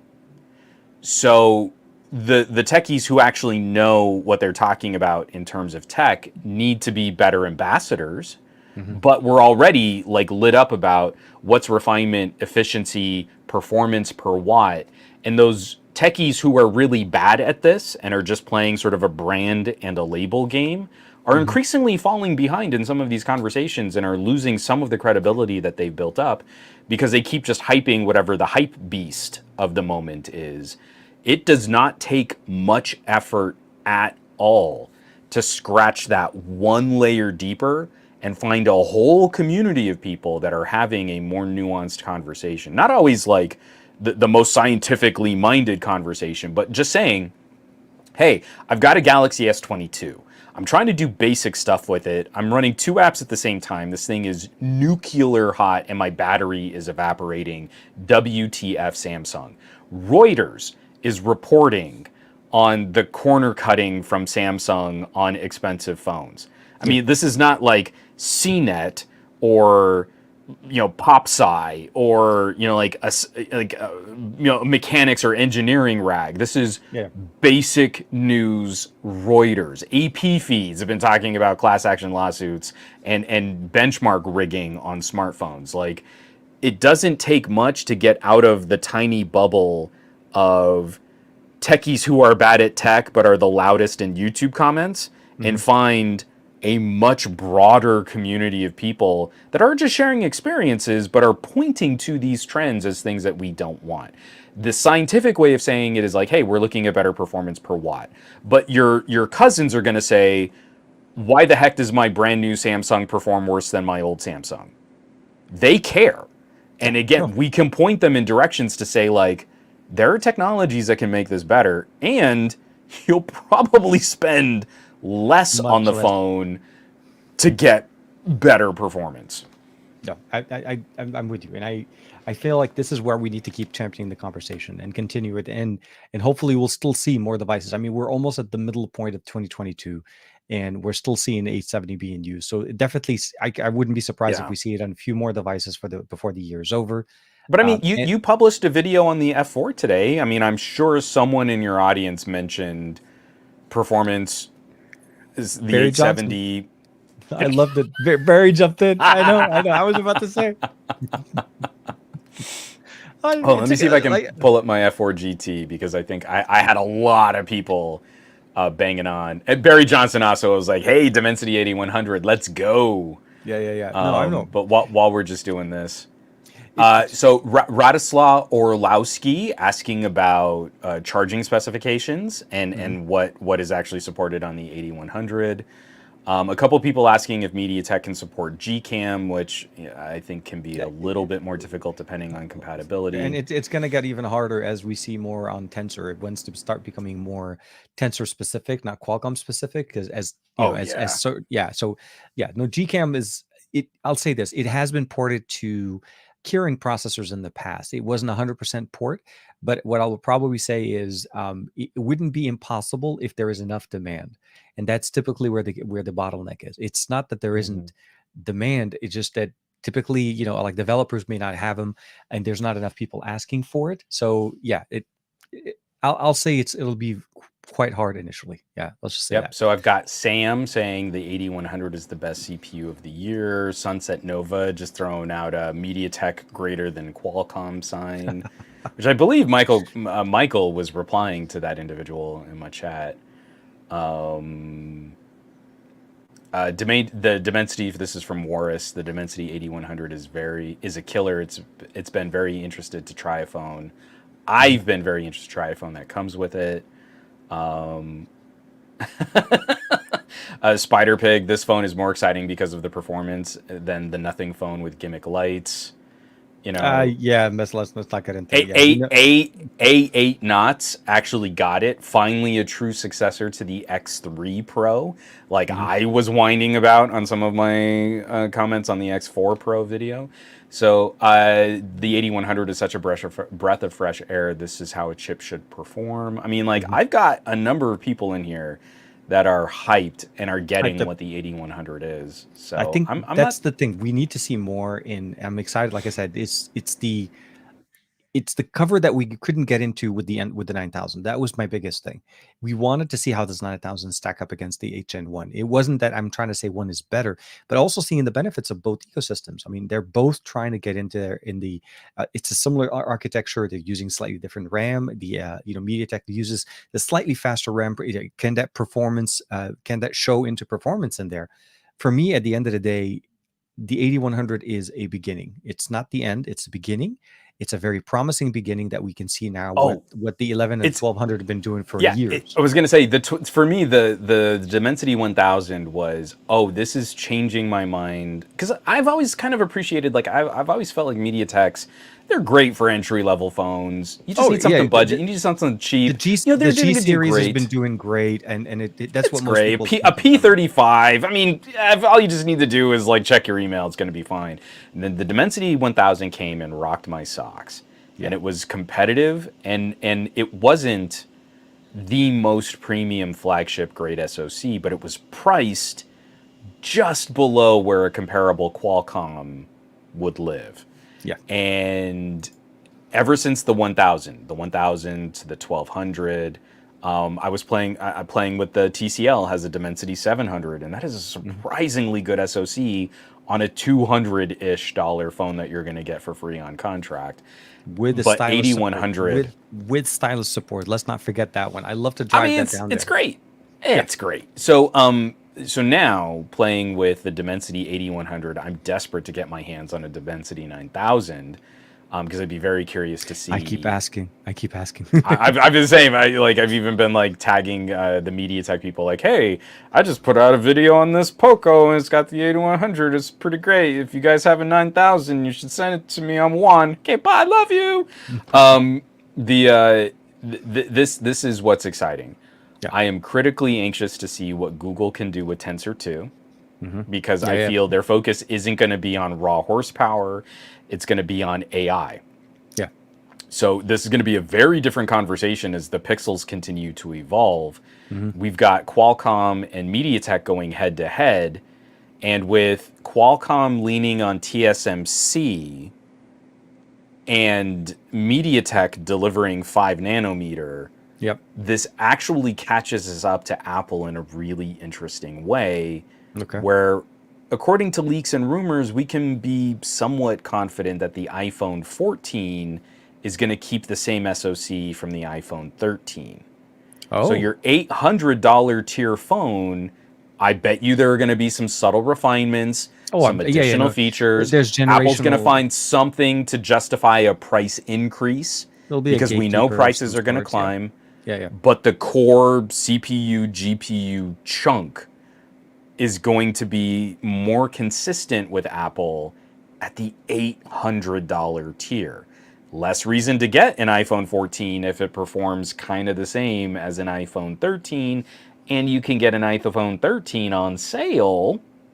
Well, because this is a good opportunity. The old one. They typically carry the last year's model. Yeah. So this is a great opportunity where the Dimensity 9000 is showing some graphics performance that's nipping at the heels of an iPhone 13 Pro, right? It's getting really close in terms of pure performance per watt, and the 8 Plus Gen 1 catches us up to some of those testing and benchmarks that we've seen from the Dimensity 9000. And Apple's going to be floating a year on their mainstream offering at $800, which is going to be the sweet spot for a OnePlus 11, for a Vivo X90, for hopefully a Galaxy S23 if Samsung can pull their ish together. That The actual that's S, maybe, yeah, and maybe next year will be the actual S series, but yeah, we'll see.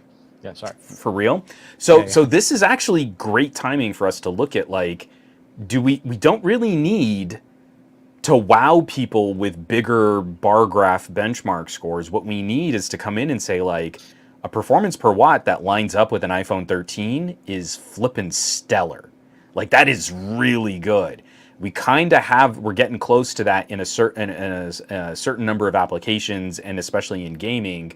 If we can take one more year to sort of refine that out, give us some modest, like, like if you give me like 3 to 5% better CPU performance, but you can do that at 10% better battery life, awesome. That is exciting. And we'll have different flavors of that idea going into AI capabilities, machine learning capabilities, camera capabilities, processing capabilities, graphics capabilities. Like, we'll actually have phones that you can point to and say, do you need more of an office assistant? You've got to get the Pixel. Do you want more of a camera performer? You've got to get the Vivo or the Sony. Do you want something that's just like crazy gaming performance sort of hardware? You want to look over here. And that to me is where we've got, this conversation is going to get way more interesting over the next year. I like anyone who's sitting back and like, oh, but this is just like a slab phone and it's just like every other slab phone is the worst at tech ever. I mean, they're just so bad.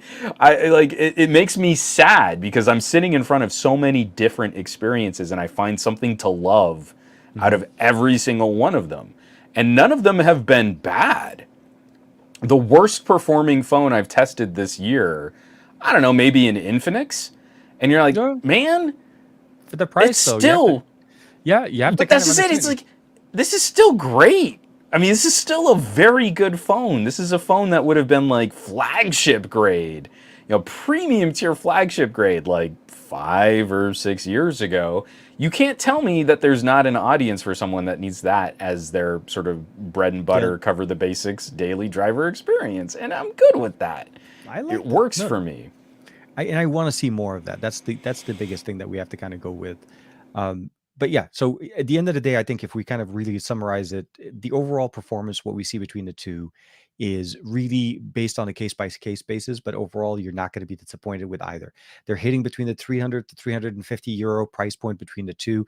Obviously, there is a slight improvement in performance with the 870. I think Juan was able to, he talked about that in his video, and you can actually put your finger on some of that, video editing and so on. Oh, yeah. But at the end of the day, if that's not the product that you're looking for at that price point, you have to keep in mind we're talking considerable horsepower at 350 euros here. We're not talking, even though we say mid-ranger, you're paying budget almost price point. We're not talking Well, 600. I want That's to the be other thing I want to keep in fair mind. Yeah. because, again, this is very difficult for us to talk about because we're United States reviewers. And when I look up the X4 GT, Hmm. the early bird pricing is very attractive, but I think Yeah, yeah, for 29. MSRP in the EU, the model I have, I think is going to be similar to the flavor that's going to go to like Poland. Okay. The pricing I think is really supposed to be around 4 to 450 Oh, euro, so but that's the a really early good. bird That's a is crazy no, cut I then. think it's closer to maybe 400. But again, Okay. the early bird is like 25% off almost, at It's a least from what crazy. I was able to look up. Xiaomi And Xiaomi does that all the time. Yeah. this is all very region dependent. So again, if you're shopping an X4 GT in your neck of the woods and you get a model that's sent specifically to your region, anything that we say for pricing, plus or minus what, $75? Like I was about to it could say be a pretty wide swing. it. It's very difficult to try and pin down like what is the value proposition here. I am purposely putting this at an MSRP, and this is again for the higher storage tier model, at an MSRP around 450.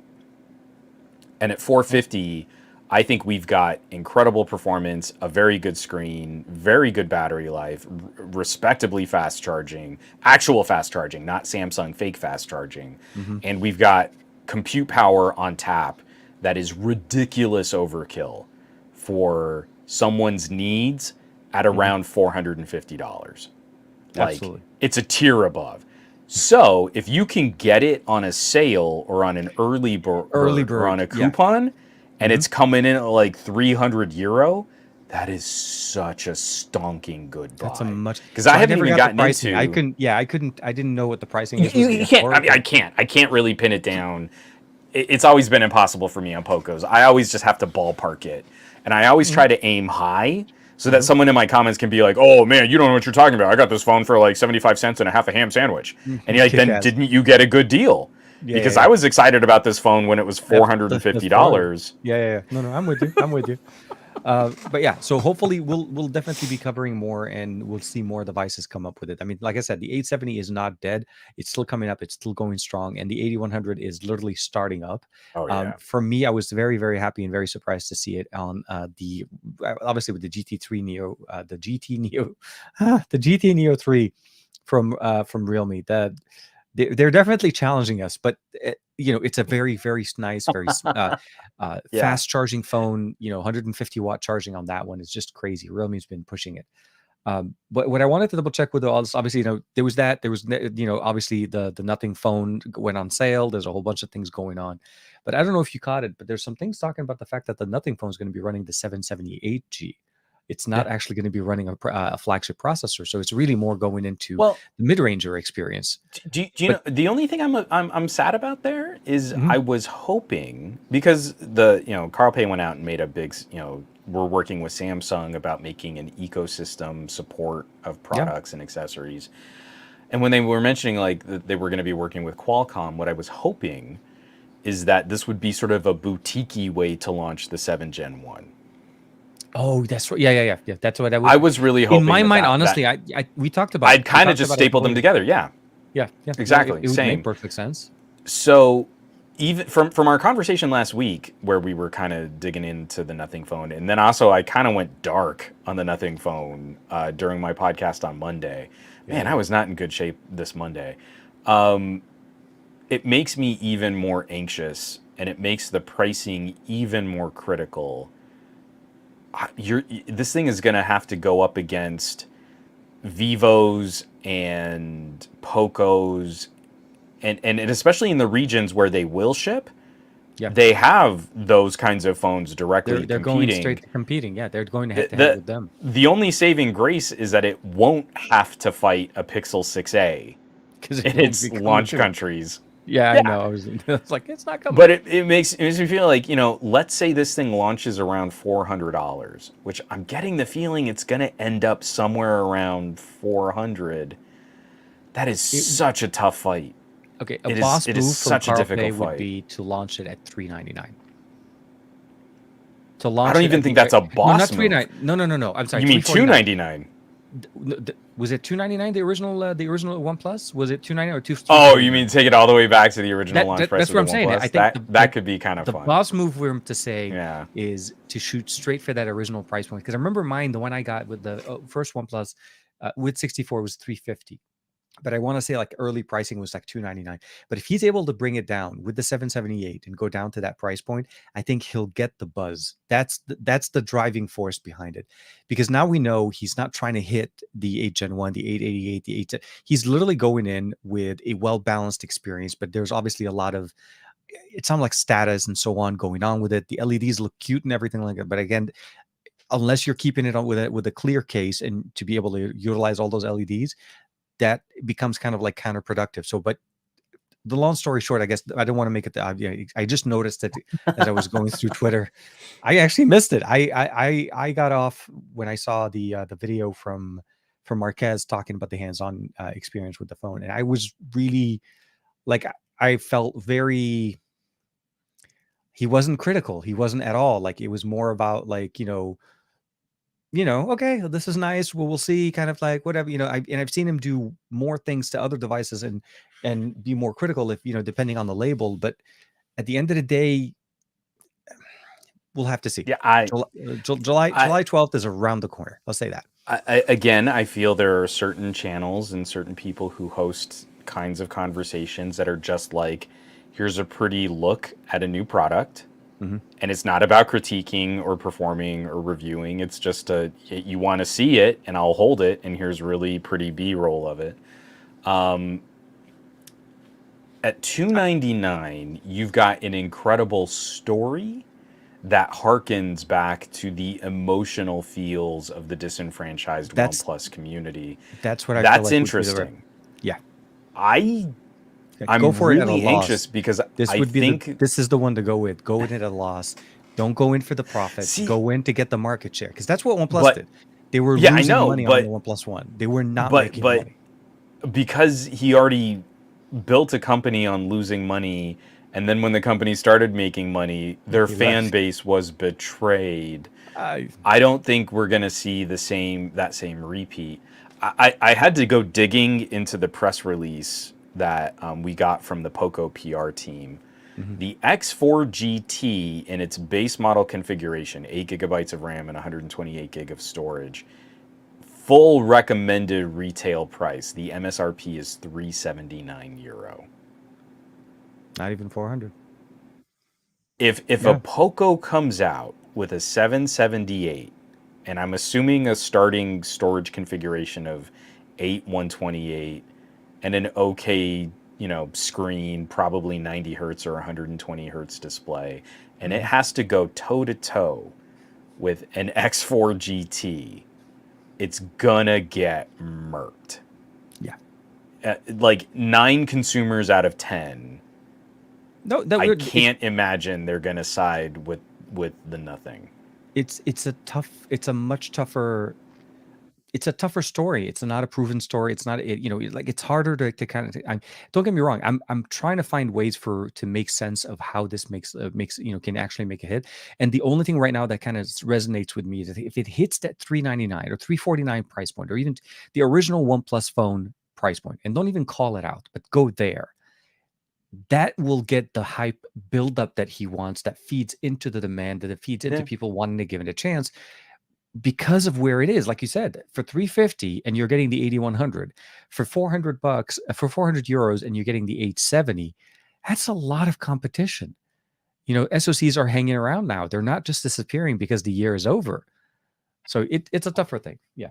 This X4 GT, and especially after having used the Neo 6, which again, I'm doing regional price conversions, but Yeah. No, the yeah. 256 gig variant of the X4 GT, recommended retail price $429, early bird price 299 $349. on the X4G. $299 is the base model. Oh, yeah. You're talking about that's right. You're right. So The I'm one I saying got, you the step up for €50 more, you get 256 gig of A256, storage. A256. The Yep. Neo 6, Snapdragon 870, 256 gigs of storage, 12 gigs of RAM, roughly $450 if you convert into Indian Rupees. rupees. Yep. Like you gotta bring a substantial amount of phone to these markets if you're gonna I feel like the star power fight is these at also. all. So there's the star power behind it, and this is literally where, um, again, we'll have to kind of see once the embargo hits and we start seeing people actually talking about what they think about the phone, because what we got today, or what we got this week from Marquez, was a video. And I'm not, just want to be very clear, I'm not pointing to Marquez or him specifically. I understand there are requirements and what he's able to share and what he's able to talk about. And the reason Sure. why I said this is a Microsoft thing. You can look at the back of the phone, you can look at the folding Oh, phone. poor Marquez. And he agreed to all of these embargoes. All of the creators and everybody, and I felt really bad because it felt like it was a weird place to be, because you're like, I gotta make a video, but I can't talk about it. And they some of them try to Right. joke about it. I realized that what he could show with Sure. us and what he talked with that hands-on was very limited, and it's early hardware. Obviously, maybe he doesn't have all the specifics. But what I saw there, and what I'm seeing is, I'm not seeing the hype factor hardware to match the hype. That equilibrium of, I know they're giving us teasers, and maybe there are some, hidden gems that we're going to find out on the 12th that they are not going to share, because what they've done at this point is they've literally showed us the entire cake. What is left for the 12th? So I'm hoping that there is still some more stuff. But what I Sure. end up saying is I'm still not excited about it. I'm trying to find how Carl is going to basically magically make this into the golden egg that he's building it up to be. And So yeah. I want to be fair, because if he Hmm. can live up to the support, again, we're talking about phones that are likely only going to receive one, maybe two, maybe two, probably Maybe two, not, very more than likely one. major Yeah. operating system updates. So there is something to be said for paying more for a phone up front with Hmm. the expectations that you're going to get 3 years of operating system updates on the back end, and that's why you compromise with the mid-ranger SoC. It's kind of the Pixel model. Yeah. Yeah. You can find hardware that it definitely is more desirable hardware than what you'd find on a Pixel for the same price, Hmm. but you trade some of that hardware on a Pixel 5a to get significantly longer support than what that other phone might have to offer. So I On think time there's still support stuff too. that he Yeah. can do to join this conversation. Oh, absolutely. But again, I feel like the reality of this market, and where older Galaxy A series ran away with sales at Samsung, where Hmm. POCO carved out this huge niche under the Xiaomi umbrella, where even Xiaomi products that are priced lower and don't offer as robust support Hmm. have definitely outpaced some of their more expensive brethren. I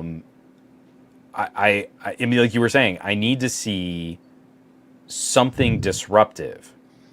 There Now, has to be. disruptive could mean really, really, really, really, really low price and long software support, Yeah. but then you've got an unsustainable company that's going to crater really fast if they can't find some other monetization or accessories purchases or licensing agreements. So yeah, he has to And do I a don't know that it's smarter. exciting enough to really build a rabid fan base off of anymore, because we have a bunch of flagship killer products. I mean, I Yeah. can tell you the number of people that are stoked about Redmi's.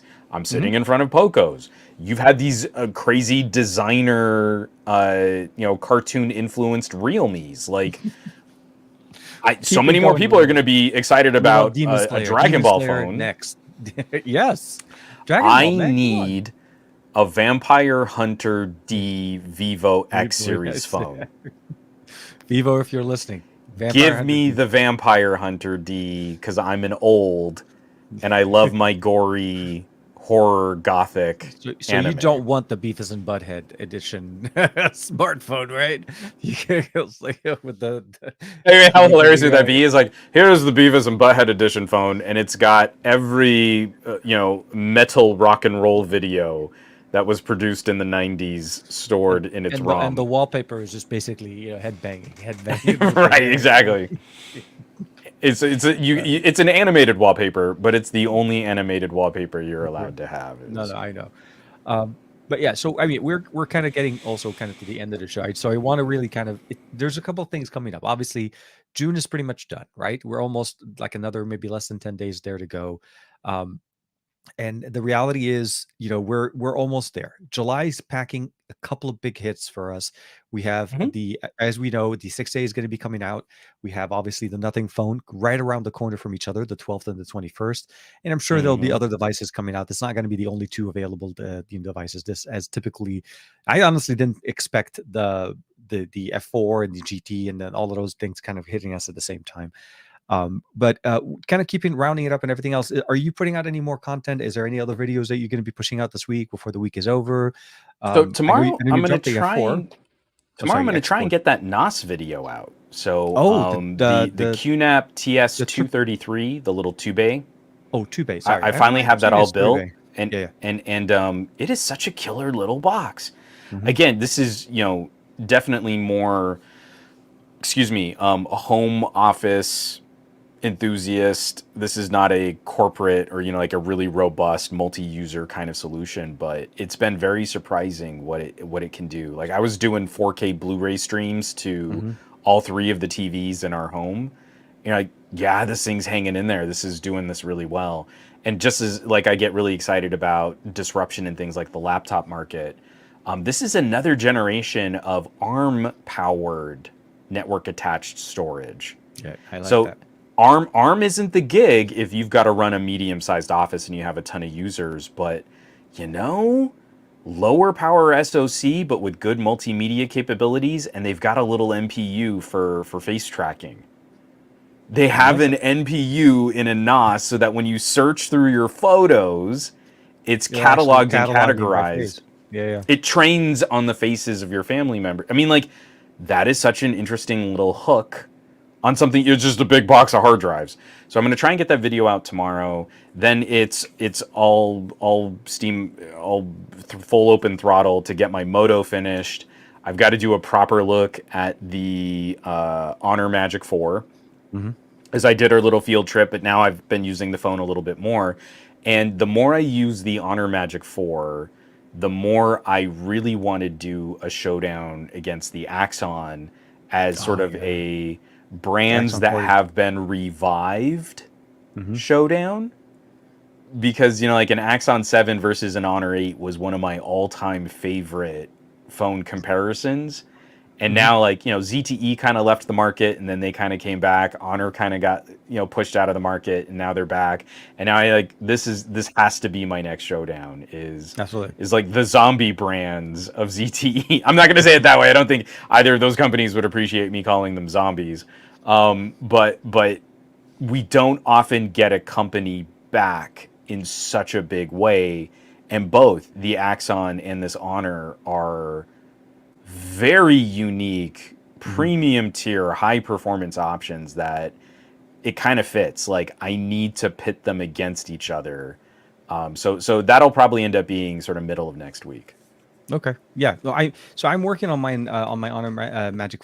I wanted to do a camera tour, so I did initial video for the Magic 4, but I want to do definitely Hmm. a camera experience. So I did.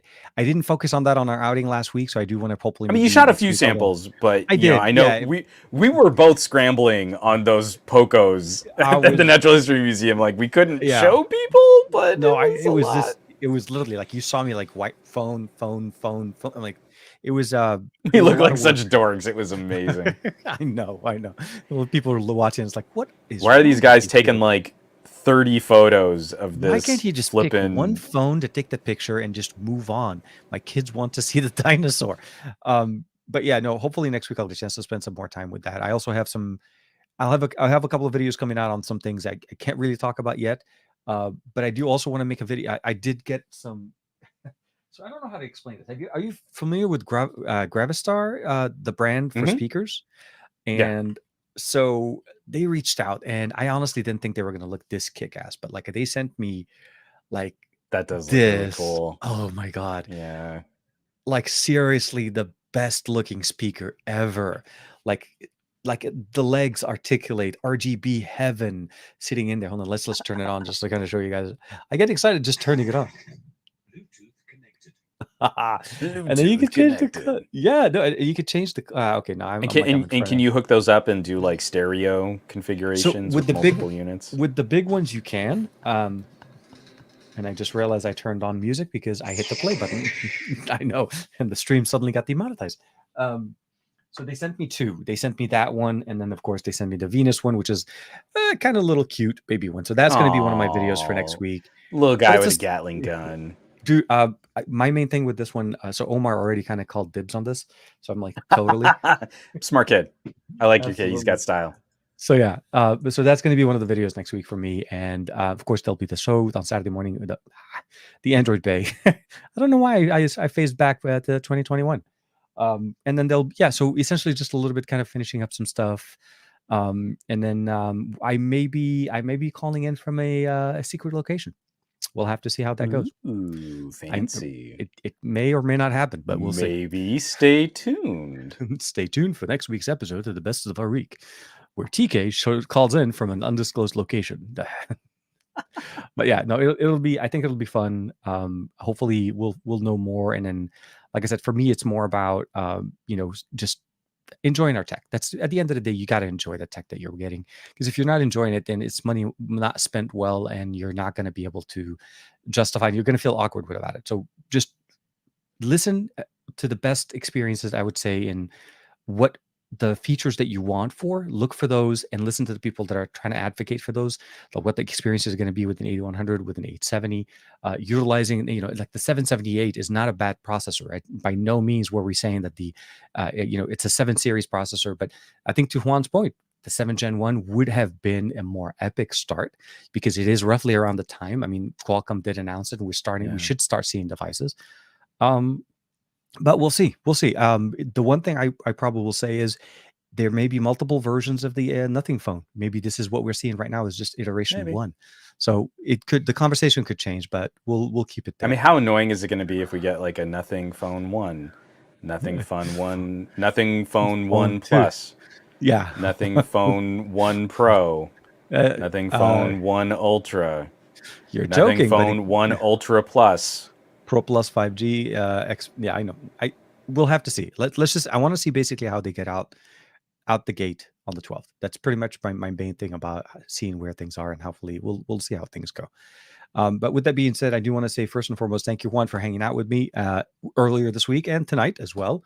And everybody with us here in the chat: Barry Johnson, Golan Levy, Michael Corrigan, Chris, Gabrieletta's in there as well. Farhan's in there with it. I saw Greg earlier. And everybody just taking time of your day. Produce was popping in. Barry. Oh, okay. I didn't see Andrew. Sorry. Yeah. Chris. Absolutely. Baseball Superb said hello on Twitch. So I love hello it. But Scoop was in there also earlier as well. Yeah, Scoop popped in for a bit. I mean, like we had a full romper room going. This was a really solid chat. Absolutely. But again, apologies, because increasingly I'm going to be like, well, you got to look at this SoC design, and I'm going to start going off the deep end on different processor cores. So that's going to be our gig, I guess. So, of course. And hopefully the audio version of the podcast, if you guys are looking for that, it should be coming up hopefully tomorrow. If you're not subscribed, make sure you like and subscribe. Our information, our socials, all of that stuff will be in there. I always forget to kind of go through that information. If you'd love to be able to follow Mr. Juan Bagnell into his Patreon, please make sure to check out that information on his site. He does some amazing content, early access, and so on. And I'm hoping on my side as well for YouTube, I'm going to start kind of ramping up the membership part of it. Not to say that I want to kind of open it up to the level that you have. I think yours is definitely much more well-rounded. I feel you have a number of people out in the community that would be happy to support the quality of conversations that you've been putting together. So, I appreciate it, and I've been procrastinating. For everybody Juan always kicks me in the right direction. Yeah, you should. But again, I feel like there are a number of people that would be interested in helping to support that quality of content. And I appreciate that. And so with that being said, I'll see you guys on Saturday morning, of course. Be back on Monday with the SGGQA. And of course, make sure that you check out some of the other content, some of the other shows going on. And of course, I would say stay cool and enjoy your time. And it's late on Thursday evening, but it's always fun somewhere in the world. So take care, everybody. We'll see you next week. Bye-bye. Catch you back.